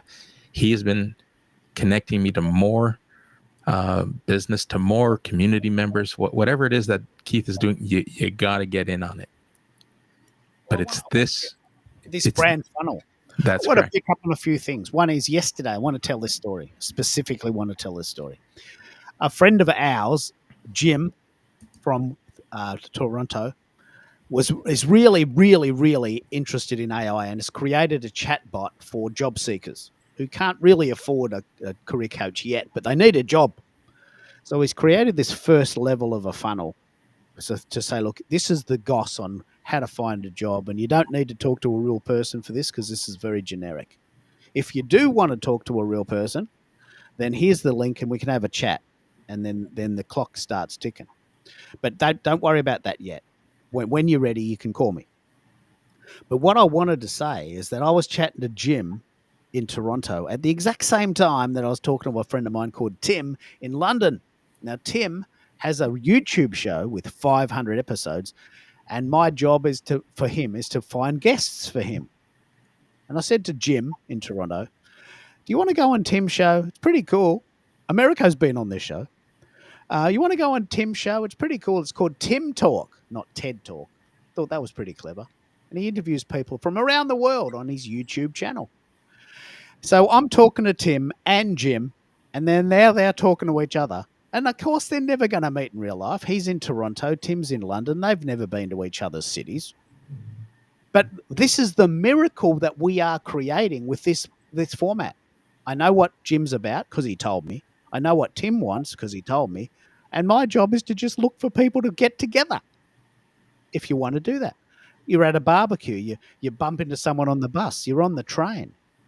Someone says, do you know someone that ... You know what I do? I actually do know. And this is word of mouth, right? This is what we're talking about, word of mouth. It's a pretty miracle. You've been on Tim's show. Tell us that story because I did that for you. And yes. So, and, it was through the power of what we're building here. I wouldn't have met Tim if I were purposely trying to find people in London who were open to take guest speakers. But through the power of community, through the power of this LinkedIn effect, spontaneously, Keith makes this introduction.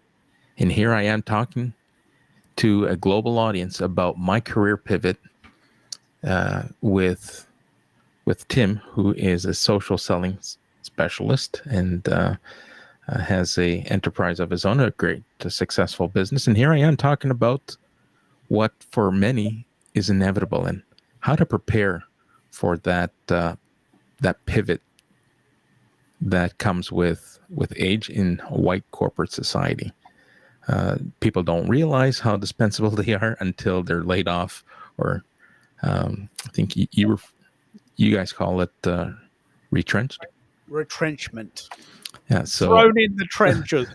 It's a horrible feeling. I've been retrenched 3 times. It's a big kick in the guts. Yeah, so have I. So I reached my third time and decided, hey, we're going to try this entrepreneurship, try to do something on our own terms. But I still had a great story. There's still a great narrative, and thanks to you introduced me to Tim, and I shared that narrative, and hopefully people will be better prepared, or just simply humbled by, okay, this is a real thing. I hear people talking about it. Here's someone sharing their story. Now, I want to just mention that Rachel in Pennsylvania, is Harrisburg, Pennsylvania, is very, very familiar with Twitter Spaces, which are now called X Spaces. And she's done a few of those, but she's never done these. So if you want to come on, I've sent you the link, Rachel. I would love to hear what you did with Twitter Spaces, what you think of X Spaces, if they're still a thing, and how this could compare with what we might do here, if you want to. I've sent you the link. If you've got time, I'd love to hear from you. And eventually, Americo is going to have a little phone tingly sound in the corner, maybe a red English red phone box, or an old dial-up rotary phone, or something in the corner to indicate that we've got guests. But it's a format that is developing in front of our own eyes, isn't it? Yes, I actually have the phone ready to go. I only realized that I didn't save it as a transparent image, so I'll have that queued up for next time. So yes, if Rachel would like to come up, we are more than happy to welcome her on stage. This is an open mic opportunity. We'd love to hear your thoughts and have you share what's been working for you on X Spaces, and perhaps there's someone in the audience who might have a question for you that we'd love to have you answer. Well, I'll tell you one thing we could do, and I'll pick up on this, Rachel. I went to your website. There's a really lovely, this is really, really poignant, really lovely quote by Eleanor Roosevelt, who says, "The future belongs to those who believe in the beauty of their dreams." That's a really powerful idea, that I believe that I have something to say, and I'm going to get interviewed 12 times this year. I'm 4 out of 12. Just putting it out there. Just putting it out there. If you've got a podcast, please get me on there, because I'm a bit behind. But I believe in myself. I believe that I'm worth talking to. I believe that I've got something to say. So I'm putting it out there. Right? Maybe I'm a bit obtuse, a bit full on. But the point is, I love what I'm doing, and I'm pretty keen to talk about it. So the future belongs to those who believe in the beauty of their dreams. I've got a little book, 4 out of 12 I'm at the moment. Atlanta, Auckland, Detroit, Toronto, 4 out of 12. I'm 8 behind. I've got till December. Please help me out. It's not vanity. You got to get out there, right? You got to tell people what you're doing. Otherwise, how can they know? How can they know? How can they know what you're doing if you don't tell them? Absolutely. Be seen, be heard, be remembered. Love it. We're going to have to create a song on Suno with those lyrics. That's right. Be heard, be seen, be remembered. It's very hard to get a word to rhyme with remember. We're here and we're together. Be heard, be seen, and remembered. Join our show and be together. I'm doing a bit of a September thing, September, remember. I'll do it. I'll just made that up, but we'll do it. We'll do a Suno sort of we'll do a single. We'll do like a theme song. I love it. But it's fun. Like there's nothing slimy about it. We're just having fun and we're talking to people and when we're sharing. And if you want to come up on stage and talk about that, Lynn, what are you thinking? Are we sort of on a bit of a rant, or is this the future of content? Oh man, I love that. You got to put that to tunes, get it going. I'm all for it. That's great. I can see it already. I'm gonna rewrite the words to September by Earth, Wind and Fire, but it's gonna be seen, be heard, and be remembered. Come and join us and be together. That's as bad as good as it gets today. I'll work it. That is fantastic. Well, hey, we're talking about pre and post show content. We're now in the music production business. I love it. Hey, short form videos you and I have tested. We got so many things that we're testing, always on the go. And I do this with intent and with purpose. And sometimes we conduct tests live. We'll go live and we'll conduct tests just to see how the audience and the ecosystem reacts to what we're doing and how it responds and how it provides feedback so that we continue to get better and deliver a better experience. Yesterday was a prime example. We were talking, and unbeknownst to us, we had a masterclass, as you touched on earlier, a masterclass on Substack. So this message not only shows up and resonates with the LinkedIn community, we're multi-streaming today on YouTube as well as LinkedIn. But after the show, I get the opportunity to break this up, upload it to Substack. Substack's going to create shorts for me that I'll be able to distribute to TikTok, Instagram, Facebook, and other socials. And that is magic. It's going to save me time. It's going to give me the reach that perhaps I'm looking for. Everyone is always looking for more reach and more visibility. But if there's any advocates or experts who can speak to or on behalf of Substack, not here to promote the product, but tell me what's working. We'd love to have you on stage. Love to have the conversation and continue and build on what we started to learn yesterday. Yeah, let's pick up on this.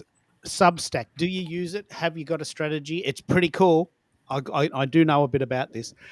It's got 50 million users. 50 million users, right? In terms of being seen, being heard, being remembered.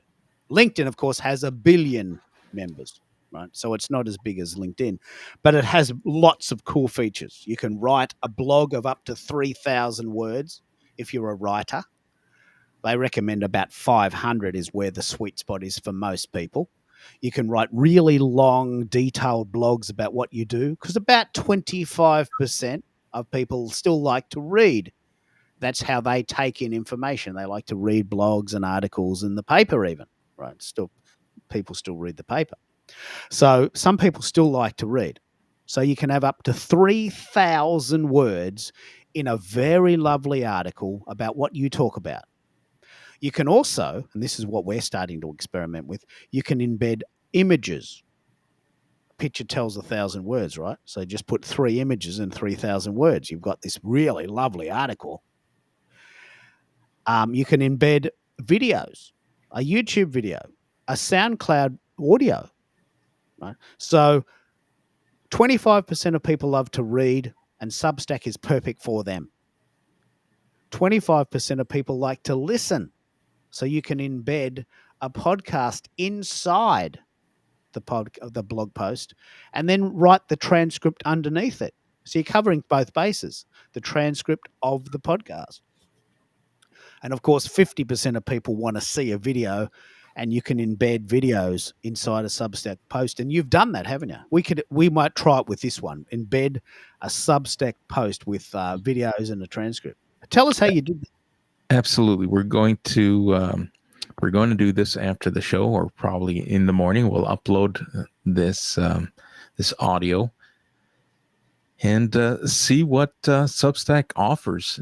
Do we want to write an article? It'll give me suggestions as to how to repurpose, and I'm looking forward to it because I'm only 4 posts into my journey on Substack, so it's about filling in and having Substack or its algorithm learn who I am, learn my persona, so that it can make proper recommendations, not only for myself to distribute content, but also for the Substack community. So I'm looking forward to this. And hold on, I think the phone is ringing once again. Do you hear that? Is that the phone? It is the phone. Oh. No, turns out it was a wrong number. False They alarm? hung up. So What if you came up on stage, feel free Try to try again. Yeah. All right. And if hold on a second here, if you're coming up on stage, this is an audio only event. I will turn off your camera for you.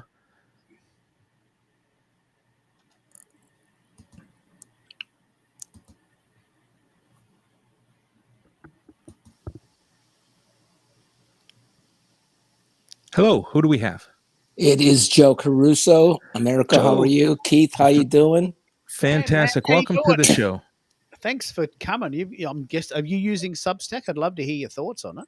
I am not using Substack. I read Substack, but I'm not using Substack. Okay, so as a user, how does it feel? What's the vibe? I understand how it works. I'm not an avid user of it. Some things I'm subscribed to are interesting, but my main interests lie elsewhere. Yeah. Okay. So how do you get through it? Let's hear your story. My story. Which story do you want? About what? Okay. Well, do you indeed have an underground mowing service? Underwater seagrass service? No. That was my reaction to when you were talking about getting pitch slapped and the absurdity of it, and how I don't understand how people think it works. Yeah, You don't know somebody. There's no context. There's no history. There's no relationship, but you expect them to buy something from you because you say, buy my stuff. Yeah. Well, we've actually seen, I don't know if you've actually seen this, Americo, but I've actually seen on my shows people pitching in the comments. Have you seen this? Yes. I'm in Nigeria and I have a business who, reinterpreting your videos. I charge $5 an hour. Can you please contact me? I said, well, we don't know you and you haven't even come up and said hello. And there you want us to buy your unknown product because that's just ludicrous. But we see it, don't we? We see all sorts of variations on this, don't we? Yeah, we don't get them very much on our LinkedIn Live events. We get them from time to time, and they just clutter up the feed, so we just delete them because they don't belong in the comment section. There's nothing to comment about. Yeah, I totally agree. I must have had maybe 2 since I've been hosting events, and there's no place for them. You want to promote yourself, do it on your own time. Don't distract the show, and don't bring your pitch slaps to my community. Yeah, it's like you want to do that. You want to sell something. Go build your own audience. Be interesting to people. Have them connect with you. Talk to them. Find out what their needs are, and maybe there's a match.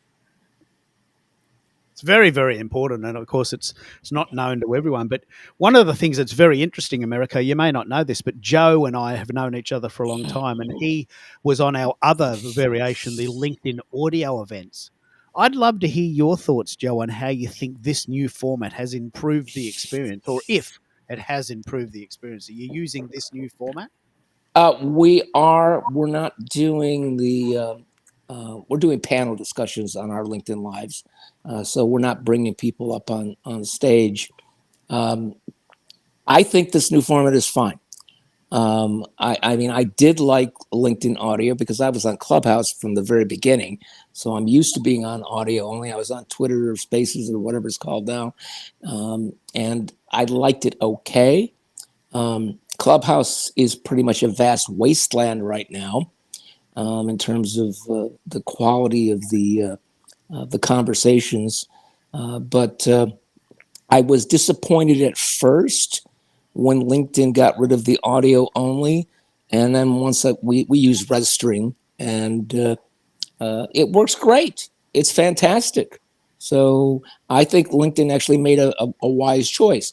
I wish it was a little easier for people to get up on stage, but it's not hard. I mean, I did it in 2 seconds. And actually, this is the first time I've joined a stage through Redstream. I'm usually on running the board on Redstream, so I'm already there. So I've never had to log in. It's pretty seamless, pretty frictionless. Yeah. Once Wow, we're this is a connected, I'll first. send you the link. This is good. This is very good. We're happy to have you on our show. I know I've jumped in to some of your shows when it was on LinkedIn audio. I haven't seen much of your shows come across my feed. We have been reworking our shows. We've got one coming up on the 27th of this month, and we do commercial shows. I mean, so we're, these are paid shows for the most part, or there are shows that are promoting our business, but they're not, come and buy my stuff shows either. There's, value and substance oriented shows, but we're doing a series of 6 shows about Lazy Mike's Pizza. And the sponsor of that show is a company called Chainformation. And they've been around for over 20 years in Europe. And they build software as a service product for multi-location companies, primarily franchises. And that's all I'll say about that, because I'll just bore everybody if I keep talking about it. But that series is going to be very good. But we do some interesting things that we built, and this will be the first actual campaign run of them. We're taking the transcripts and the audio and using Reduct AI to create snippets and articles. And so we can extend the life of the audio, or any podcast for that matter, using that. And it should be pretty good. We'll see how it turns out, because this is the first really commercial use that we've done. Well, thanks for sharing. What's that that platform you're using? It's actually a software. It's software, called, yes. I'm pretty sure it's Reduct AI. My business partner Mike in Toronto, he does all the technical stuff. So and it's a paid platform, so you have to buy it. And we felt we only need one of us to buy it. So I haven't logged into it. I mean, he would give me the login, I could check it out. But why would I want to do that when he will do the work? That would be stupid of me, wouldn't it? Fair enough. I think we got someone backstage. Let's bring Rachel up. Rachel, thanks for patiently waiting. Welcome on stage. Let's get this right here. And let's turn off the camera. Rachel, you still with us? I'm still with you. Can you hear me? Well, I can hear you. Thanks for waiting patiently. And let's hear what you have to share with us. Grateful to be here. I am new to these live streams on LinkedIn, and I love the idea of connecting in this way. And I definitely believe that I was born for such a time as this, because with so much at our fingertips, I believe that we're finally coming to a place where we want authentic, we want real, we want vulnerable, we want raw. We want people that come from experience, that have wisdom, that are kind just because they have a joy that they've discovered through self-discovery and um, just through life. So it's exciting, and there's no coincidences. I don't believe in, things happening. I believe everything happens as it should, and timing's everything. And it's been a while since I hosted a space on X, which formerly Twitter. And I have the word vulnerable in my head because I think I heard you say, it doesn't matter what place you're in right now to share what you have to share. And I heard a great quote, I think it's Brene Brown, that she said, um, this, she said, if you have something, if you have, I can't think of the exact words, but if you have something to share, like if you really have it on your heart and you have a message, a sincere message to share, there's someone that needs to hear it. So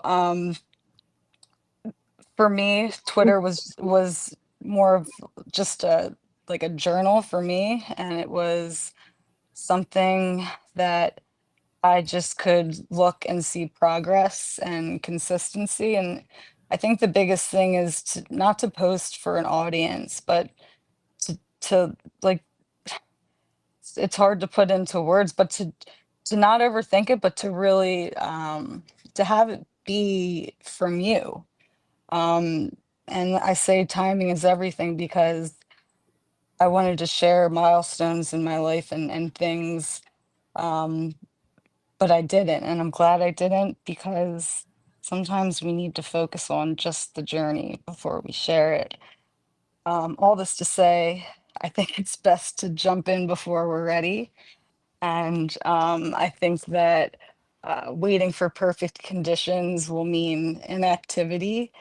And I think that don't wait for conditions that will never exist. So if you're waiting, or if you've been thinking about switching careers or, you know, changing directions in life, um, don't wait for perfect conditions.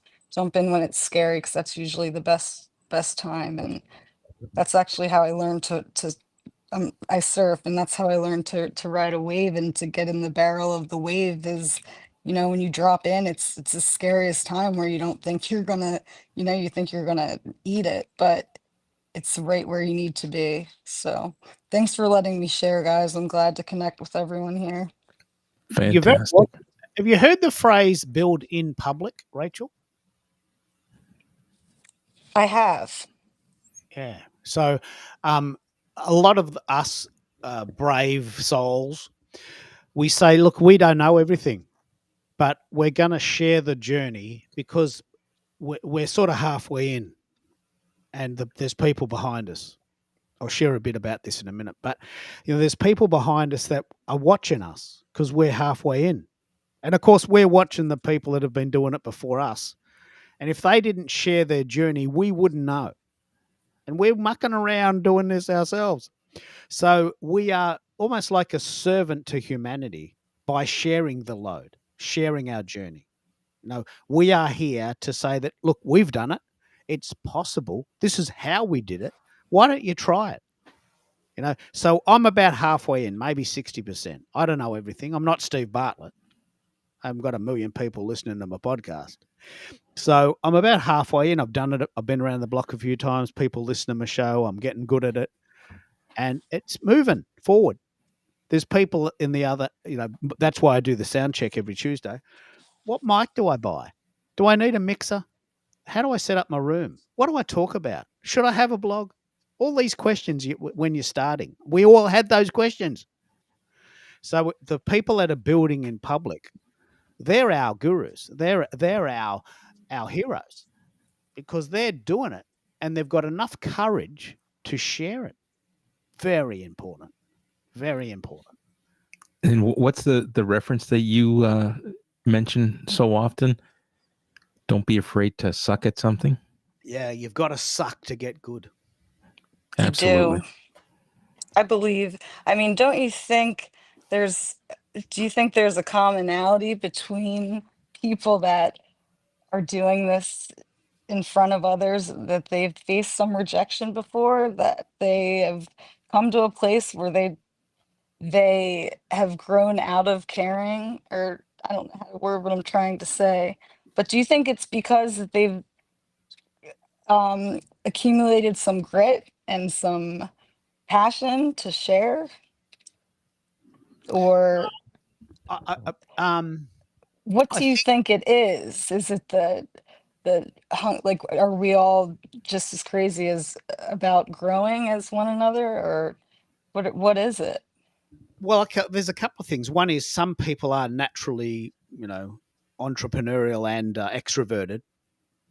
Like, I still don't understand why people take a photo on an iPhone in front of a mirror and think that's a post. I still don't understand that. I still don't understand how that's a post. It's a picture of you in front of a mirror with a bloody good iPhone. And sure, you're pretty, but what has that got to do with business? Nothing. I know, and unfortunately, I can see that's kind of trending right now with, and I share some of the posts. It's like, man, could we do without the selfie? Like, I get it, I guess, but that's funny you mentioned that. So some people are naturally gregarious and entrepreneurial and sort of extroverted. That's natural. But when you've been doing it a while, you become aware that you are about, and I mentioned this, you are about halfway in. But you also know, and this is very important to me, I also know that I got a helping hand when I started. And I want to be the guy that I needed when I was 18. I want to be that guy, the guy that says, mate, it's not that hard. Just follow along. I'll help you. Because someone did, and it helped.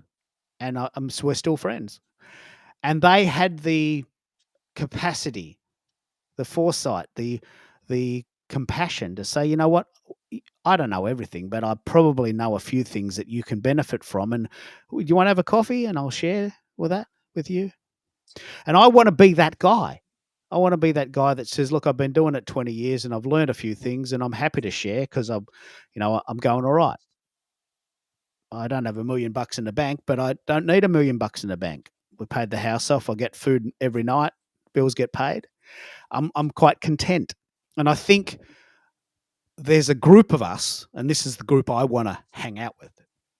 There's a group of us that say, look, we've been around the block a few times and there are people that haven't and they're struggling, and let's give them a hand.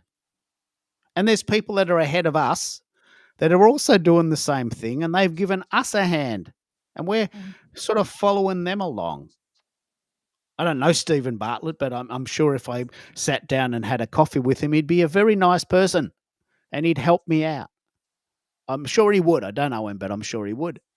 And I'm sure if Gary Vee came to Melbourne and I asked him, he'd probably share a pizza with me and give me some of the goss. I don't know if he's been to Melbourne. I haven't seen him speak, but I'm sure he would because he's been around the block. And not everyone is like this, but I want to hang out with people like this. And I'm about halfway in. So I think it's a natural sort of tendency for those, I guess you would call servant leaders, the people that know that we don't know everything. There's people ahead of us and there's people behind us, and we're part of a sort of an ecosystem. Is that how you view it, Americo? I'd love to hear your thoughts on that. That is a great way to define it. I would agree. I learned myself. I had no idea, and I have a tremendous appreciation for the philanthropy that exists here in this ecosystem, because that's exactly what you've described is exactly what's happening. We find ourselves wherever it is in our journeys, and you come to realize that there's people further ahead of you, and those are the people that you look up to. Those are the people you want to learn from. And those same people are looking down and say, hey, why don't I give you a hand? see what you're doing. I envision where you want to get yourself to. I was where you are today a couple of years ago. Let's grab a coffee and I'll give you a few tips that helped accelerate my visibility or my social authority. And I'm in that same position now because I know there's people who are trailing, as you described, who I can help and give advice. And sometimes the advice, someone pointed out to me, it's like, doesn't this consume a lot of your time? Hey, it might consume a lot of my time, but it's also part of what I am building. People are here for my journey, throughout my journey, and my content, these shows now become part of my brand. And I'm perfectly fine with people seeing where I was a year ago and what I look like so that they too can envision, all right, America wasn't polished, perfect. And so often we hear stories where someone on the surface looks like an overnight success. And when you sit down and have a conversation with them, they share the 4-year journey that it took. Like Bez shares that with us all the time. He made his first online dollar after how many years of trying to figure it out? But on the surface, people just say, wow, this person's an overnight success. I wish I was like them. It's like, well, you can be like them. You just got to be persistent and persevere through whatever thoughts are in your head, because we are the only people holding ourselves back. Mm-hmm. It's very important, and you're in a field that's extremely important right now. I can just imagine how many people you are serving, and I honor you that you must have an incredible amount of compassion and resilience, because you not only have to deal with your life, but you're being there as a conduit for others. Tell us a bit about what you're doing and what you'd like to do with what you're doing. Oh my. Um, my journey looks a little something like this. I was in high school, I was the athlete. I had okay grades, but biggest motivation was, to get on the sports field. But then I kind of, like I was sharing in um, the messages, it's like my progress has always been slow and then like all of a sudden. And so junior, senior year, like I got into the college that I wanted to. And so all this to say, I never felt like I could really pursue what I wanted to pursue.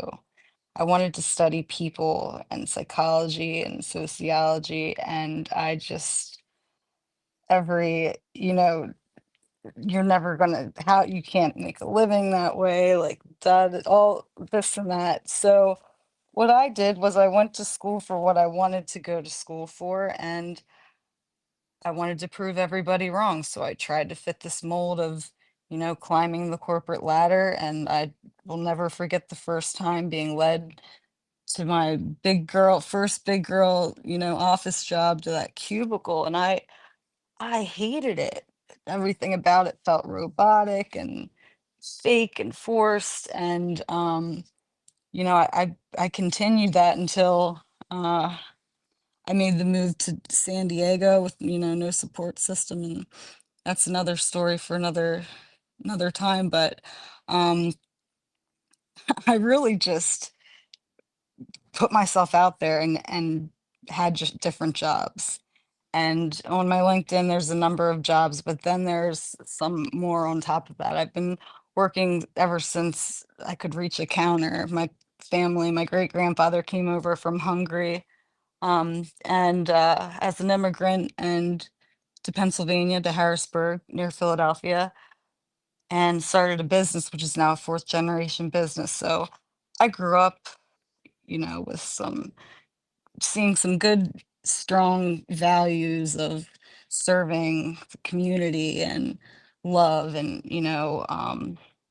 my faith is important to me, but nothing was ever, there was no religion forced on us. It's always showed to us through love. So all of that to say, now fast forward, since I played, I couldn't play the part anymore.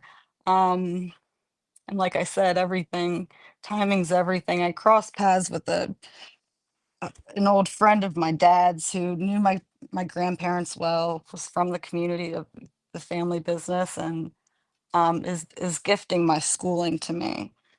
So I'm back in student mode to get my master's, and it's incredible. It's a blessing. I never thought I would be here. I never thought, like, I always kind of wished that I was more um like money driven, or like just more could think in a way that most people think, like, I don't know, you just show up and do what you're supposed to do and move up. But I was just always too curious for that. So you'll see Yeah. my background, it's all over the place. And, some of those times I was living in the most beautiful places, barely making rent, but have had some of the most incredible experiences. So I love what you're saying here. Have you? We did a whole show yesterday on a concept called ikigai. Have you heard of this? Have you? This is a very strong philosophical concept that crosses exactly what you're talking about. A lot of people that do what they love don't make a lot of money, and the art, the challenge of being a creative person, is that if you want to be creative, sometimes you have to forego some of the luxuries in life. And so some people go the opposite way. They go, look, I just want to make money. I don't care if I like it, because I'm going to buy a Porsche and that'll make me happy. If I buy a Porsche, that'll make me happy. I'll do any job that I can because I want a Porsche. Right?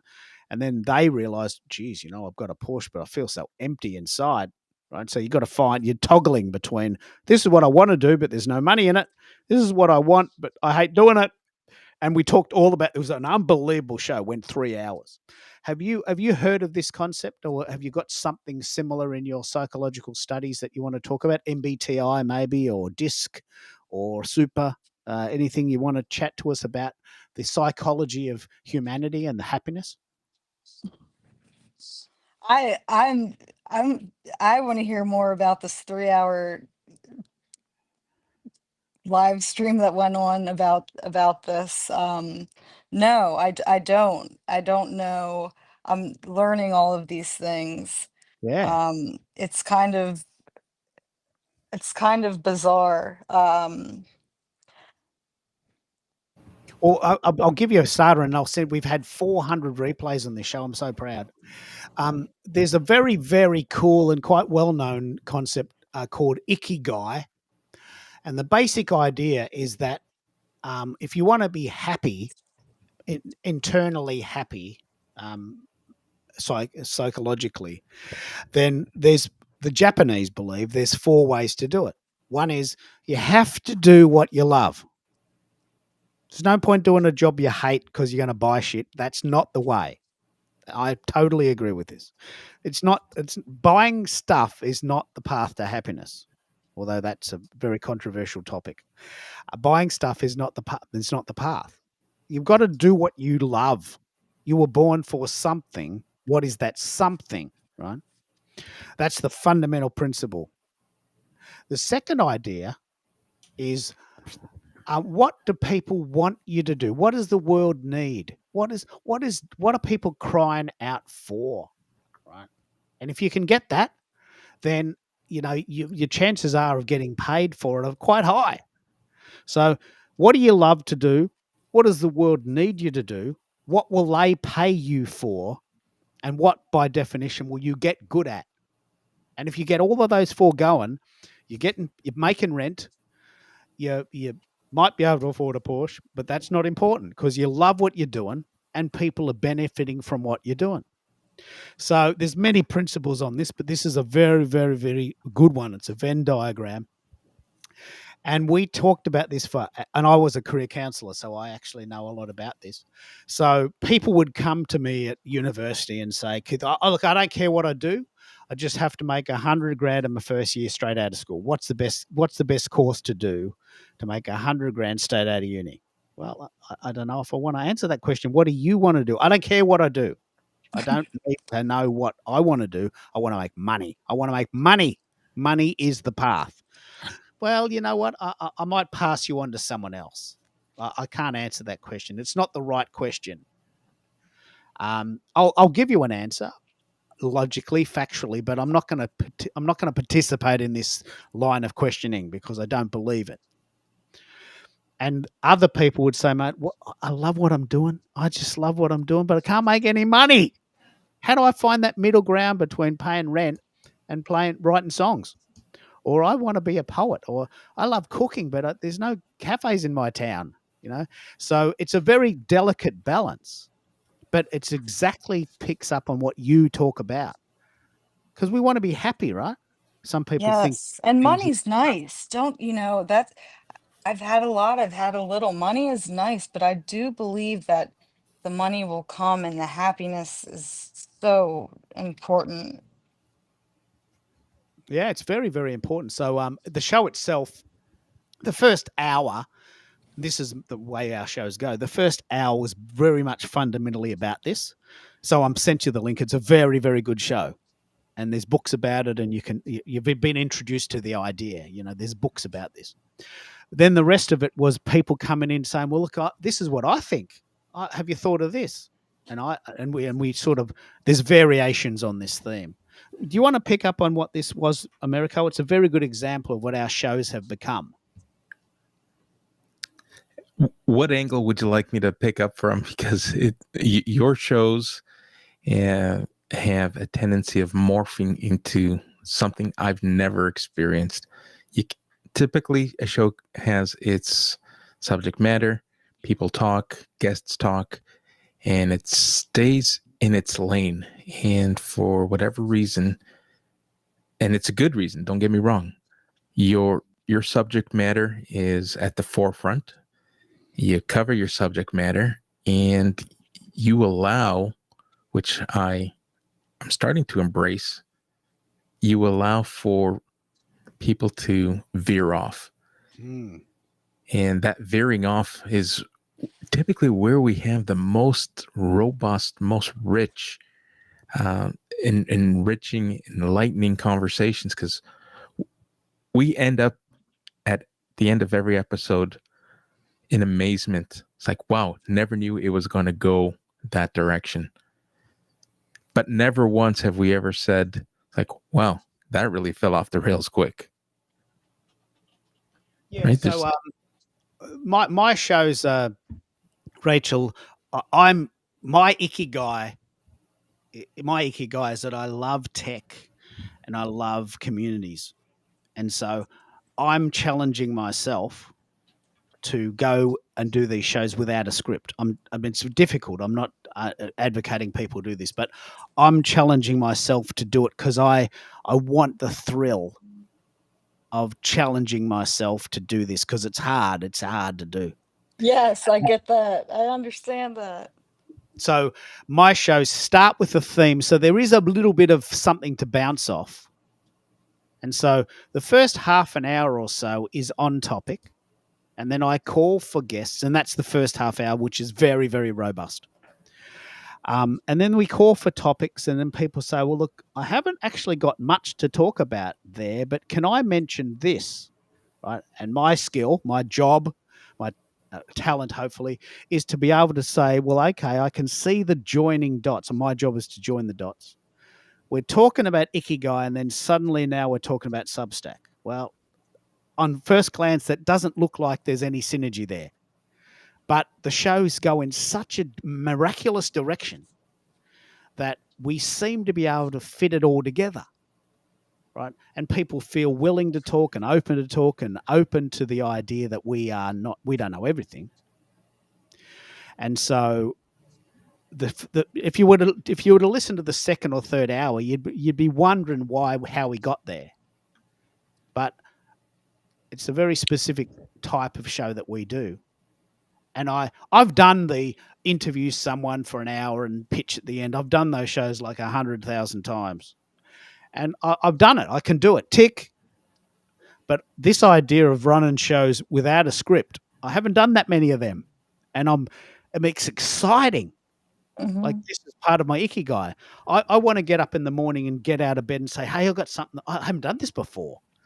I'm excited. I haven't tried this. I want to get good at it. You know, I don't just want to do the same old thing every time, all the time. I've been doing this 20 years. Mhm. So that's a very, very good show in the context of what you're talking about. Another example you may come across is MBTI, Myers-Briggs, DISC,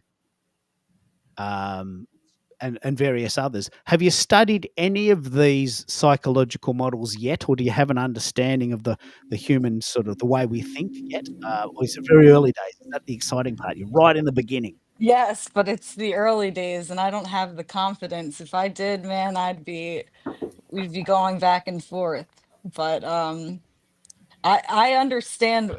You know what I think is exciting about the unscripted, because I too would have a theme, a general idea, is the fact that there was no faking. Like when it was time to come on, and I held myself to, sticking to my time, my start time, because you can wiggle it around and change it.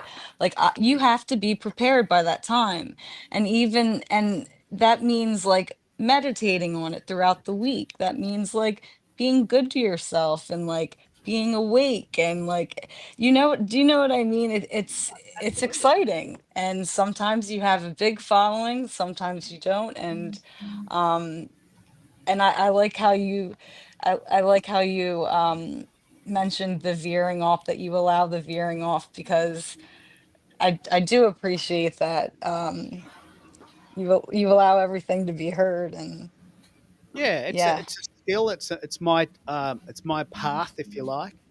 Been doing this a while, and so I want to be that guy that's halfway down. And I want to share a personal story that actually gives some context here. Um, During the pandemic, Melburnians, were locked inside for 2 years. And that really fucked with our brain, I can tell you for sure. And when we were allowed to come out, many of us, me included, didn't want to. Right. So I went to a counsellor and I said, "Look, I'm a bit embarrassed. I'm a man in my 50s and I can't leave the house because I've been locked inside for 2 years and I got sort of used to it. Now I don't want to go out." And the first comment she said, my counsellor, she said, "Don't be embarrassed. There are 100,000 people that I talk to every day that can't even check the letterbox. And this has really affected Melburnians. You are not alone. And please work this out because people want to hear this story. There are people I know that can't even get out of bed. And they can't leave the house to check the letterbox because they're so scared. Because for 2 years we've been drilled into us that COVID is here and you're all going to die." So we created together a phrase called leapfrogging. I'm so proud of this. I might even write a book about it. And she said, "I just want you to go to the end of the street, give yourself a pat on the back and come back. And then next day, walk to the train station and then come back because the train's about 10 minutes walk. And then the next day, I want you to get on the train and go one station and then turn around and come back." Leapfrogging, little things. And then the next day, I want you to get off the train and go and get a coffee in the shops. And just sit there in amongst all the people and all the noise, which still scares me now. And I want you to get back on the train and pat yourself on the back that you did that and come home. Right? This is 2022. So with that in mind, what I did was I created this little graph, and every day, every week, once a week on a Thursday, typically today, I got on the train and went one station further. And eventually I got all the way into the city. Took me about 3 months. I got all the way into the city. Now, the 97% of people that don't have agoraphobia are thinking, "What are you talking about, Keith? Just get on the train. It can't be that hard. Just get on the train and go. What are you talking about?" But the 3% of people with agoraphobia are thinking, "Man, I can't even get to the letterbox. Good on you. Man, I need to hear this story. I want you to tell me this story because I need to do that." So I'm not talking to the 97% of people that can get on the train and drive in traffic and don't have trouble with parking and crowds. I'm not talking to them. I'm talking to the 3% of people who are saying, mate, I don't even get out of bed anymore.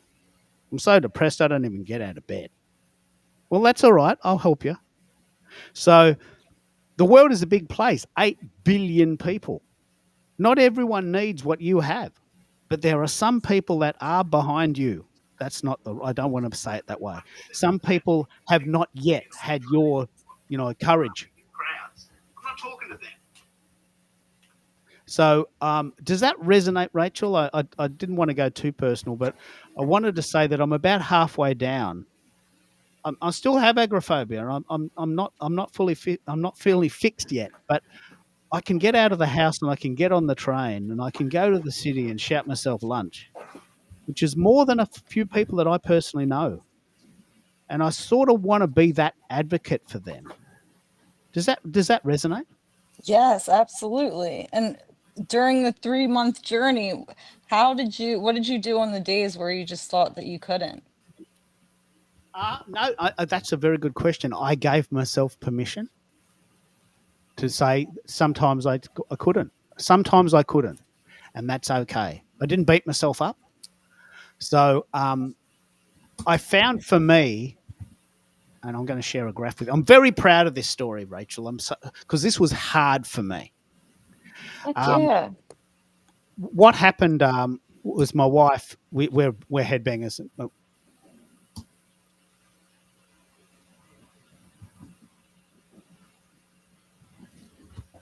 Did we lose Keith? Yeah, I can't hear him. He may have dropped off.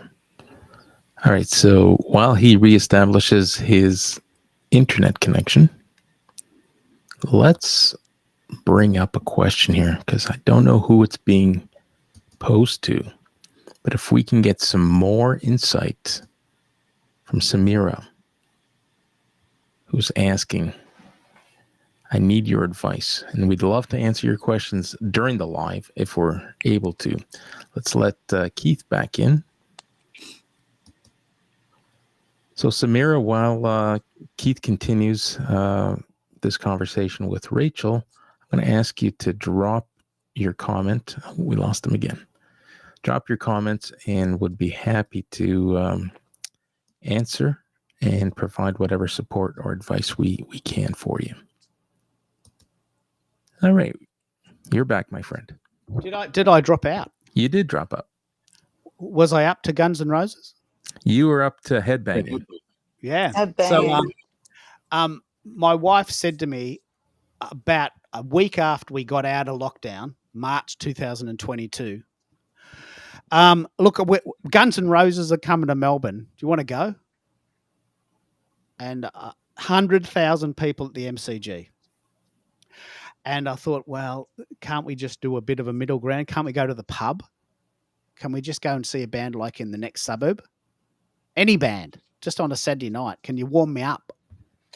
She goes, I really, really want to go to Guns N' Roses. We've never seen them before. They got all our favourite songs and they're playing in the city. Can't you just man up and go? And I said, oh, okay.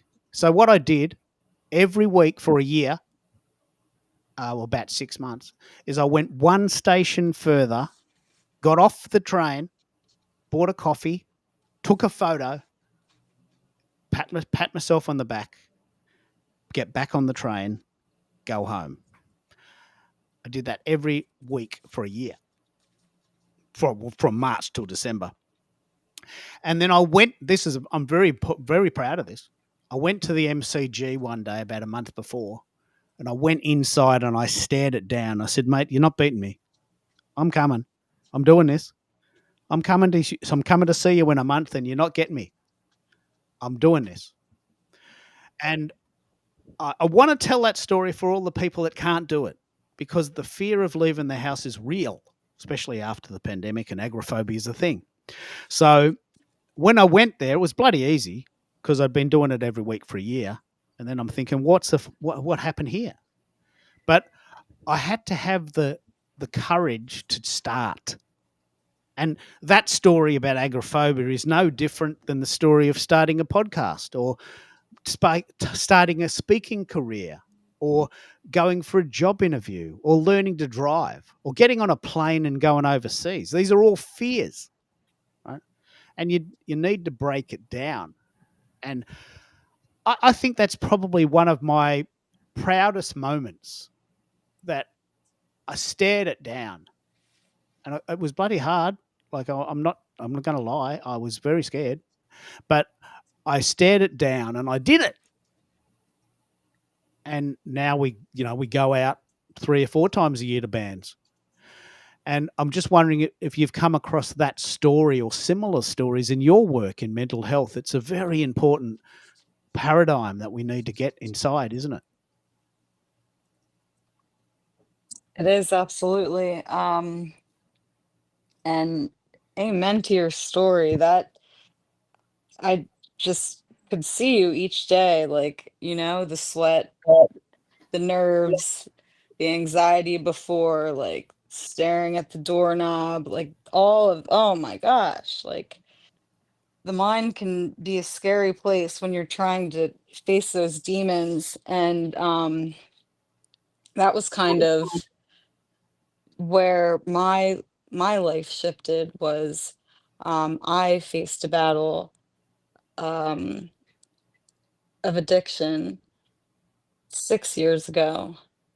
And I mean, like they say, it addiction to alcohol is cunning, baffling. It happens really quickly.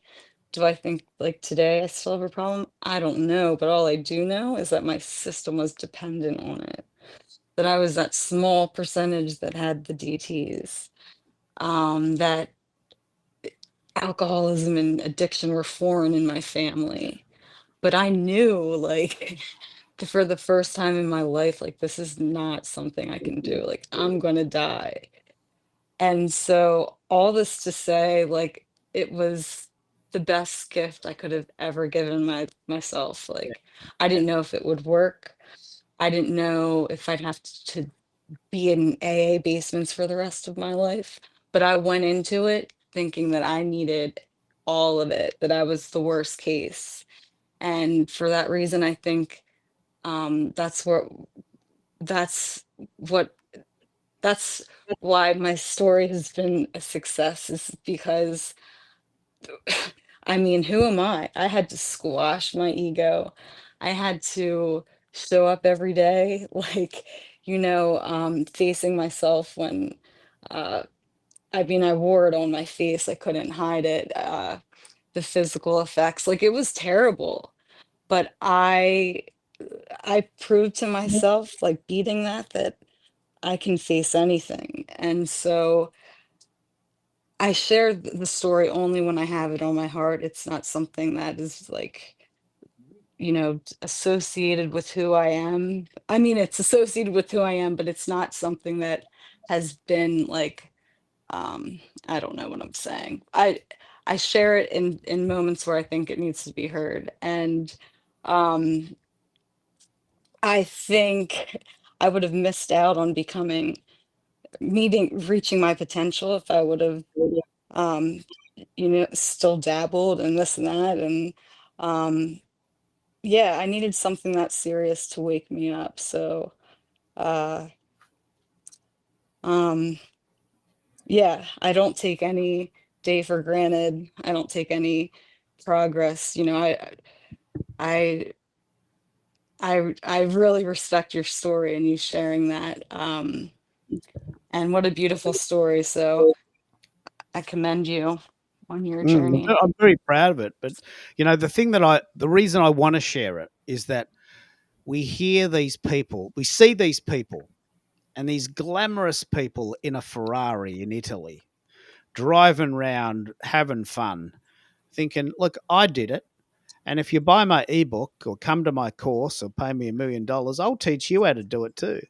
And I'm thinking, no one knows that story. No one knows how that. Why don't you tell the real story? Why don't you tell the story where you're crying your heart out on the couch on a Saturday night because no one's buying your stuff? Why don't you tell those stories? Why don't you tell the story of fighting with your wife because you're working 15 hours a day and you haven't gone out for tea for 3 weeks? Why don't you tell the real shit? And so Yep. LinkedIn has this habit of saying, guess what? I bought a Lamborghini. I'm so clever. I bought a new car. And if you buy my ebook, I'll teach you how to buy a new car. I'm thinking, well, that's not really what it's about. You know, I don't want to be that person. I do have a nice car, but I don't. You don't need to know that. I'm not telling you that. I never post about my holidays or my cars or where we go for tea. I'm not telling you that because that's me. That's for me. And I'm not. I don't know. I'm just having a bit of trouble with the whole LinkedIn paradigm lately. That people tend to exaggerate the good and forget the bad, and we can be forgiven for thinking we're failing when really they just haven't told us how many times they failed. And Absolutely. I want to hear those stories, right? Yeah, and it's both stories are compelling, and if we bring it back to the beginning of the show where the subject was this whole virtual event space and allowing a safe place for people to bring their voice, their vision, and create their own stage. Listen, it doesn't have to be perfect. Don't fall or succumb to what others are saying in terms of, hey, I can do this in 10 steps. I can do this in 10 times, whatever metrics you're looking for. The raw and the vulnerable, the real story lies within us. And don't be afraid. If we're to use this format and this show and this virtual event space as an example and draw parallel to your narrative that you just shared with us, Keith, your go live moment could be just an image. Doesn't have to be a voice. There doesn't have to be anything. Just go live for the sake of going live, to know that you did it, to know that you can do it, and come back tomorrow and try it just a little bit longer. Take a minute and grow into it, and then bring your voice into it. Bring your picture into it when you're ready. And if we use that same your narrative and apply it to this landscape and this ecosystem that we're demonstrating, it can be done, and you can overcome whatever anxiety. And just simply don't let others rent space in your head, especially those who say, I can teach you and this can happen overnight, because it doesn't. Yeah, they're sort of they're playing this narrative out because they've got something to sell to you. They don't really have your interests at heart. They're selling a product, and they're trying to convince you to buy it. So, not everyone, of course. Some people are very genuinely and openly helpful, and I want to hang And out with them. it's so surprising to find, it's almost like you're always waiting for the catch or the link to drop and, subscription to start. Yeah, it is sort of an odd position, but I've been around the block a few times. We've paid off the house, and I don't need to make $1 million a year. I can teach you how to make 8 figures in 8 days. I can teach you how to do that. I know exactly how to do it. All you have to do to make 8 figures is convince 10 people to pay you 7 figures. That's it. That's the trick. That's the hack. Just convince 10 people to pay you 7 figures, and those 10 people convince someone to pay them 6 figures, and those 6 figures convince people to pay them 5 figures. It's just a hack. It's just a scam. I'm exaggerating to make a point. I'm going to get in big trouble now. Some people have very massive value, but do you really need to be making 8 figures a year? What is that? That's like $10 million. Is that right? Is that 10 million? 10 The younger generations want money. I have younger cousins, 19 to 24, and they think they're going to be swimming in money. I think everyone goes through that in some shape or form, some for longer periods of time, some for shorter periods of time. Depends on when you get your reality check. If I look at where I am today, am I making Let's go back to Ikigai. Am I making the same money I was before I got retrenched? Safe to say no. And in fact, I can definitely say no with confidence. But am I happier? Definitely. Will my moment come where perhaps I might make more money than I was making in the past? Perhaps. But will I continue to be as happy as I am today? Who knows? Probably Yeah, not. money and happiness are not related. That's right. Like, I mean, that's a big statement. Geez, that's a big statement. Money and happiness are not related. You can be happy on $100,000 a year, and you can be miserable on $1 million a year. There's billionaires that are miserable, and people living in India in a hut that are pretty happy. I know that because I've met them. So, happiness and money are not related. That is a big statement, and that's my belief system. But I'm happy, and we've got enough. If I didn't have enough, obviously I wouldn't be happy, but I have enough. I food in my belly 3 times a day. I watch telly at night. It costs me $10 a month. We go out for tea on a weekend. We travel. We've got a car. We're content. Right? I don't need $1 million. That's maybe an age thing. Maybe it's an Australian thing. Maybe it's an Aquarian thing. I'm an Aquarian. I want the world to get along. I want everyone to be happy. That's my nature. I'm an ENFP if we're talking about Myers-Briggs. I am an ENFP.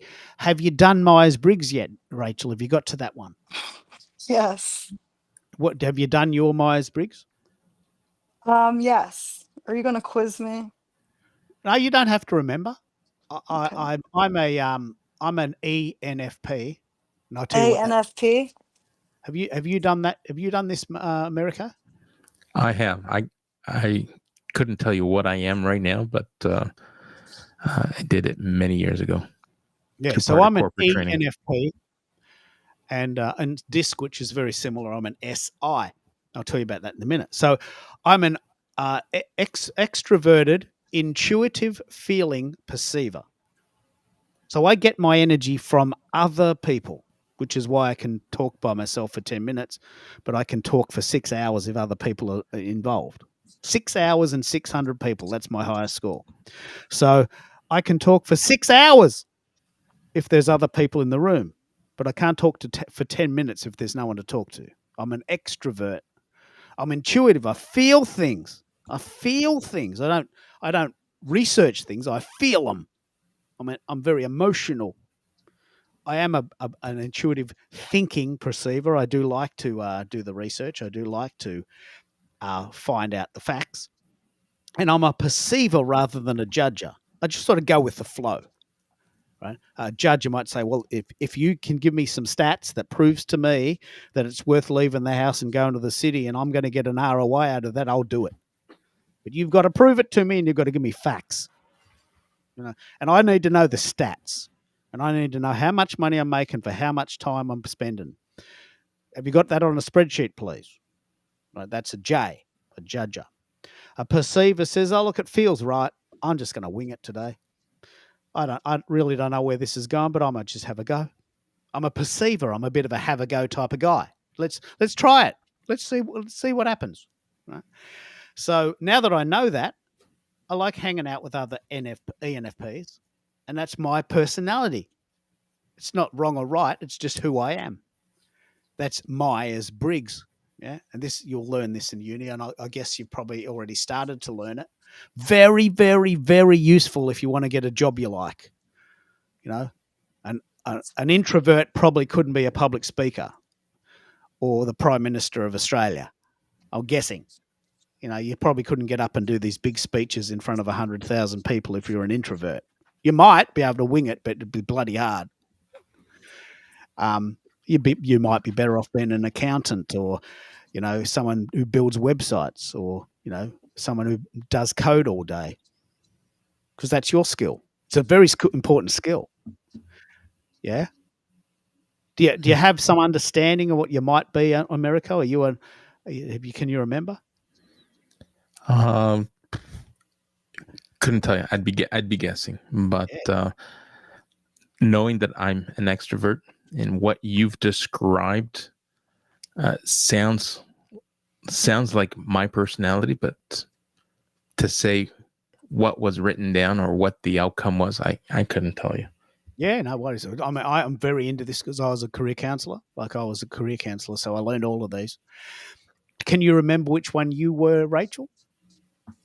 Um, it's interesting because when my boss was from the UK, he had the new hires do the test and see the results. And I think it's very important for a job as well. I don't know.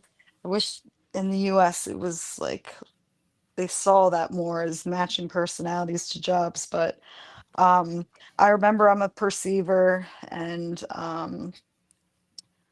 that's all I could remember from what you were sharing.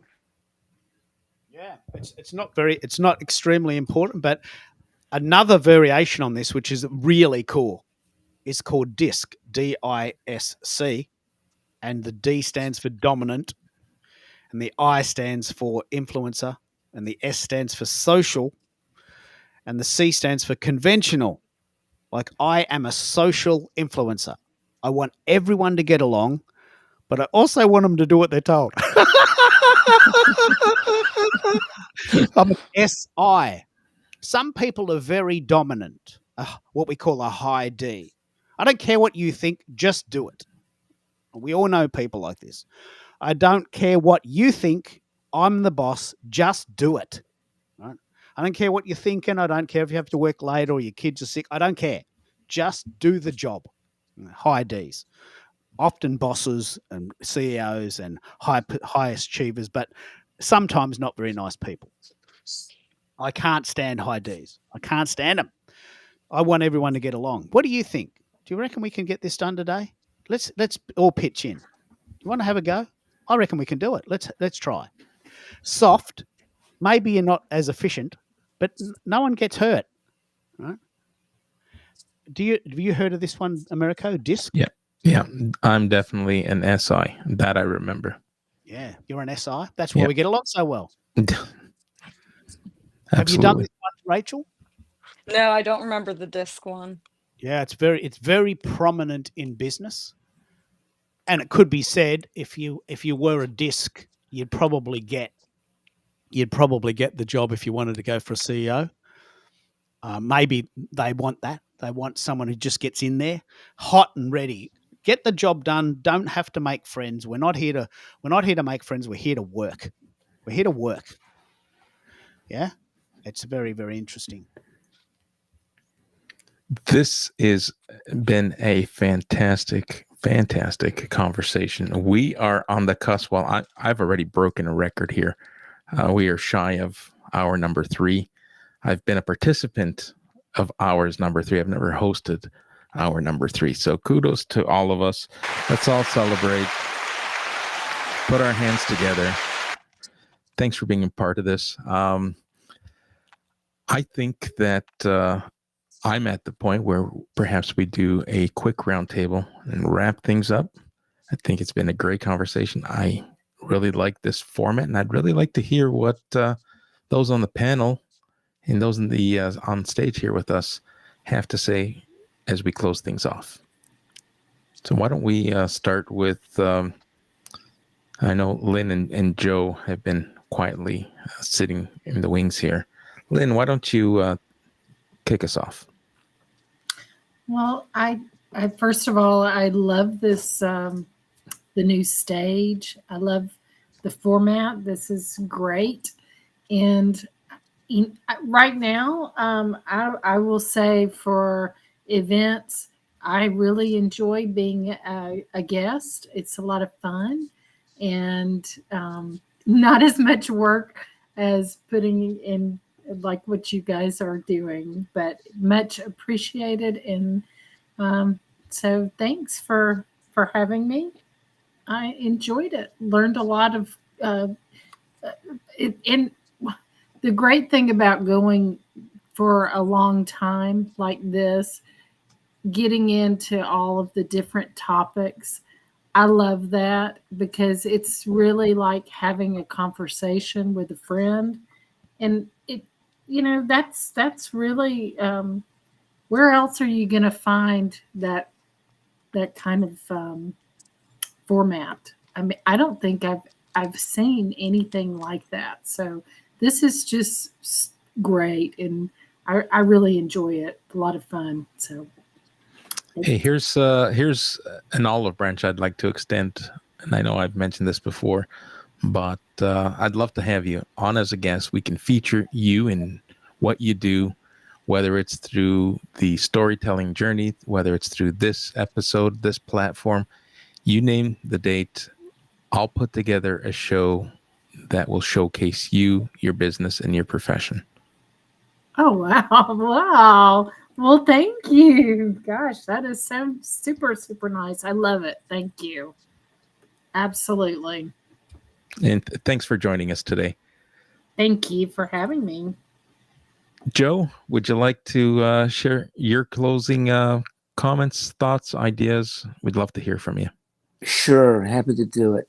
I think you and Keith as the host and the people that came up on stage did a very good job of breaking down how to be successful and the different ways you can be successful in doing your audio rooms, whether they're on LinkedIn or their podcast or what have you.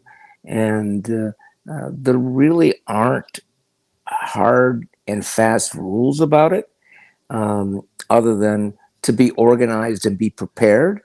That should demystify it for a lot of people. And when you brought up the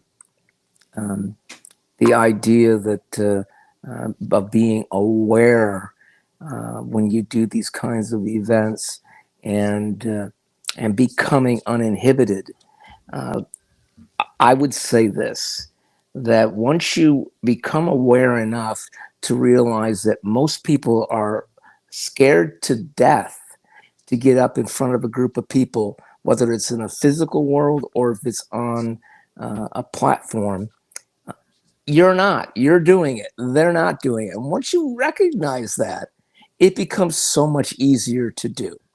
So I'll leave it there. But it was fun being here. Thank you for having me.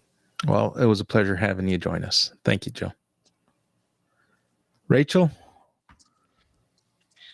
I just want to thank you guys for allowing me to step up and learn this platform. And I just really appreciate the encouragement and hearing the kind voices from all over. Let's continue learning from one another and growing from each other. God bless all of you. Absolutely. Thank you so much for sharing your thoughts, your part of your journey with us, and bringing your voice onto our stage. It has been an absolute pleasure having all three of you join the conversation. And what can I say about our friend Keith? Keith, you've opened eyes for many. You've helped. I'm sure you've lost track as to how many people you have helped. But I am thankful that you are part of my community, and can't thank you enough for the value that you bring, my friend, from the corners of the world. You and I are sitting on opposite ends, and here we are making an impact, helping others fill themselves with confidence and helping them bring their voice and their vision and helping them being seen, heard, and remembered. Thank you, my friend. We lost him, didn't we? Do I have to do that all over again?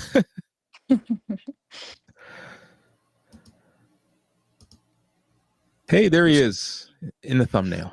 You're very, very welcome. I've been doing this a while, and I think I want to hang out with people like us. I want to hang out with people that realize that we are about halfway in. We're not there yet, if indeed there is a there, but we are on the way. And I want to be a guy that looks back. And Joe said something very interesting. The fact that we can get up and do this is something that a lot of people can't yet do. And our shows are about helping you do it. Why don't you just come up and have a go? the open mic. We're 3 hours in. No one's going to listen to all of this.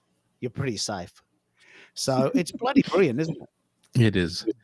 And as we bid farewell, those who fast forward till the end, or those who are here at the end with us, I want to take a moment to thank you for watching what went on, listening for what went on, for however long you were able to, or forever long you come back to listen to the replay.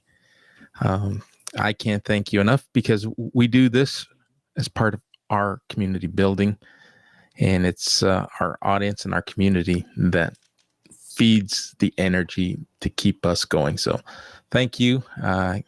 And I'm going to close the room, cue up some music, and jump into the comments and engage with anyone that I may have missed. Why don't we go with some techno?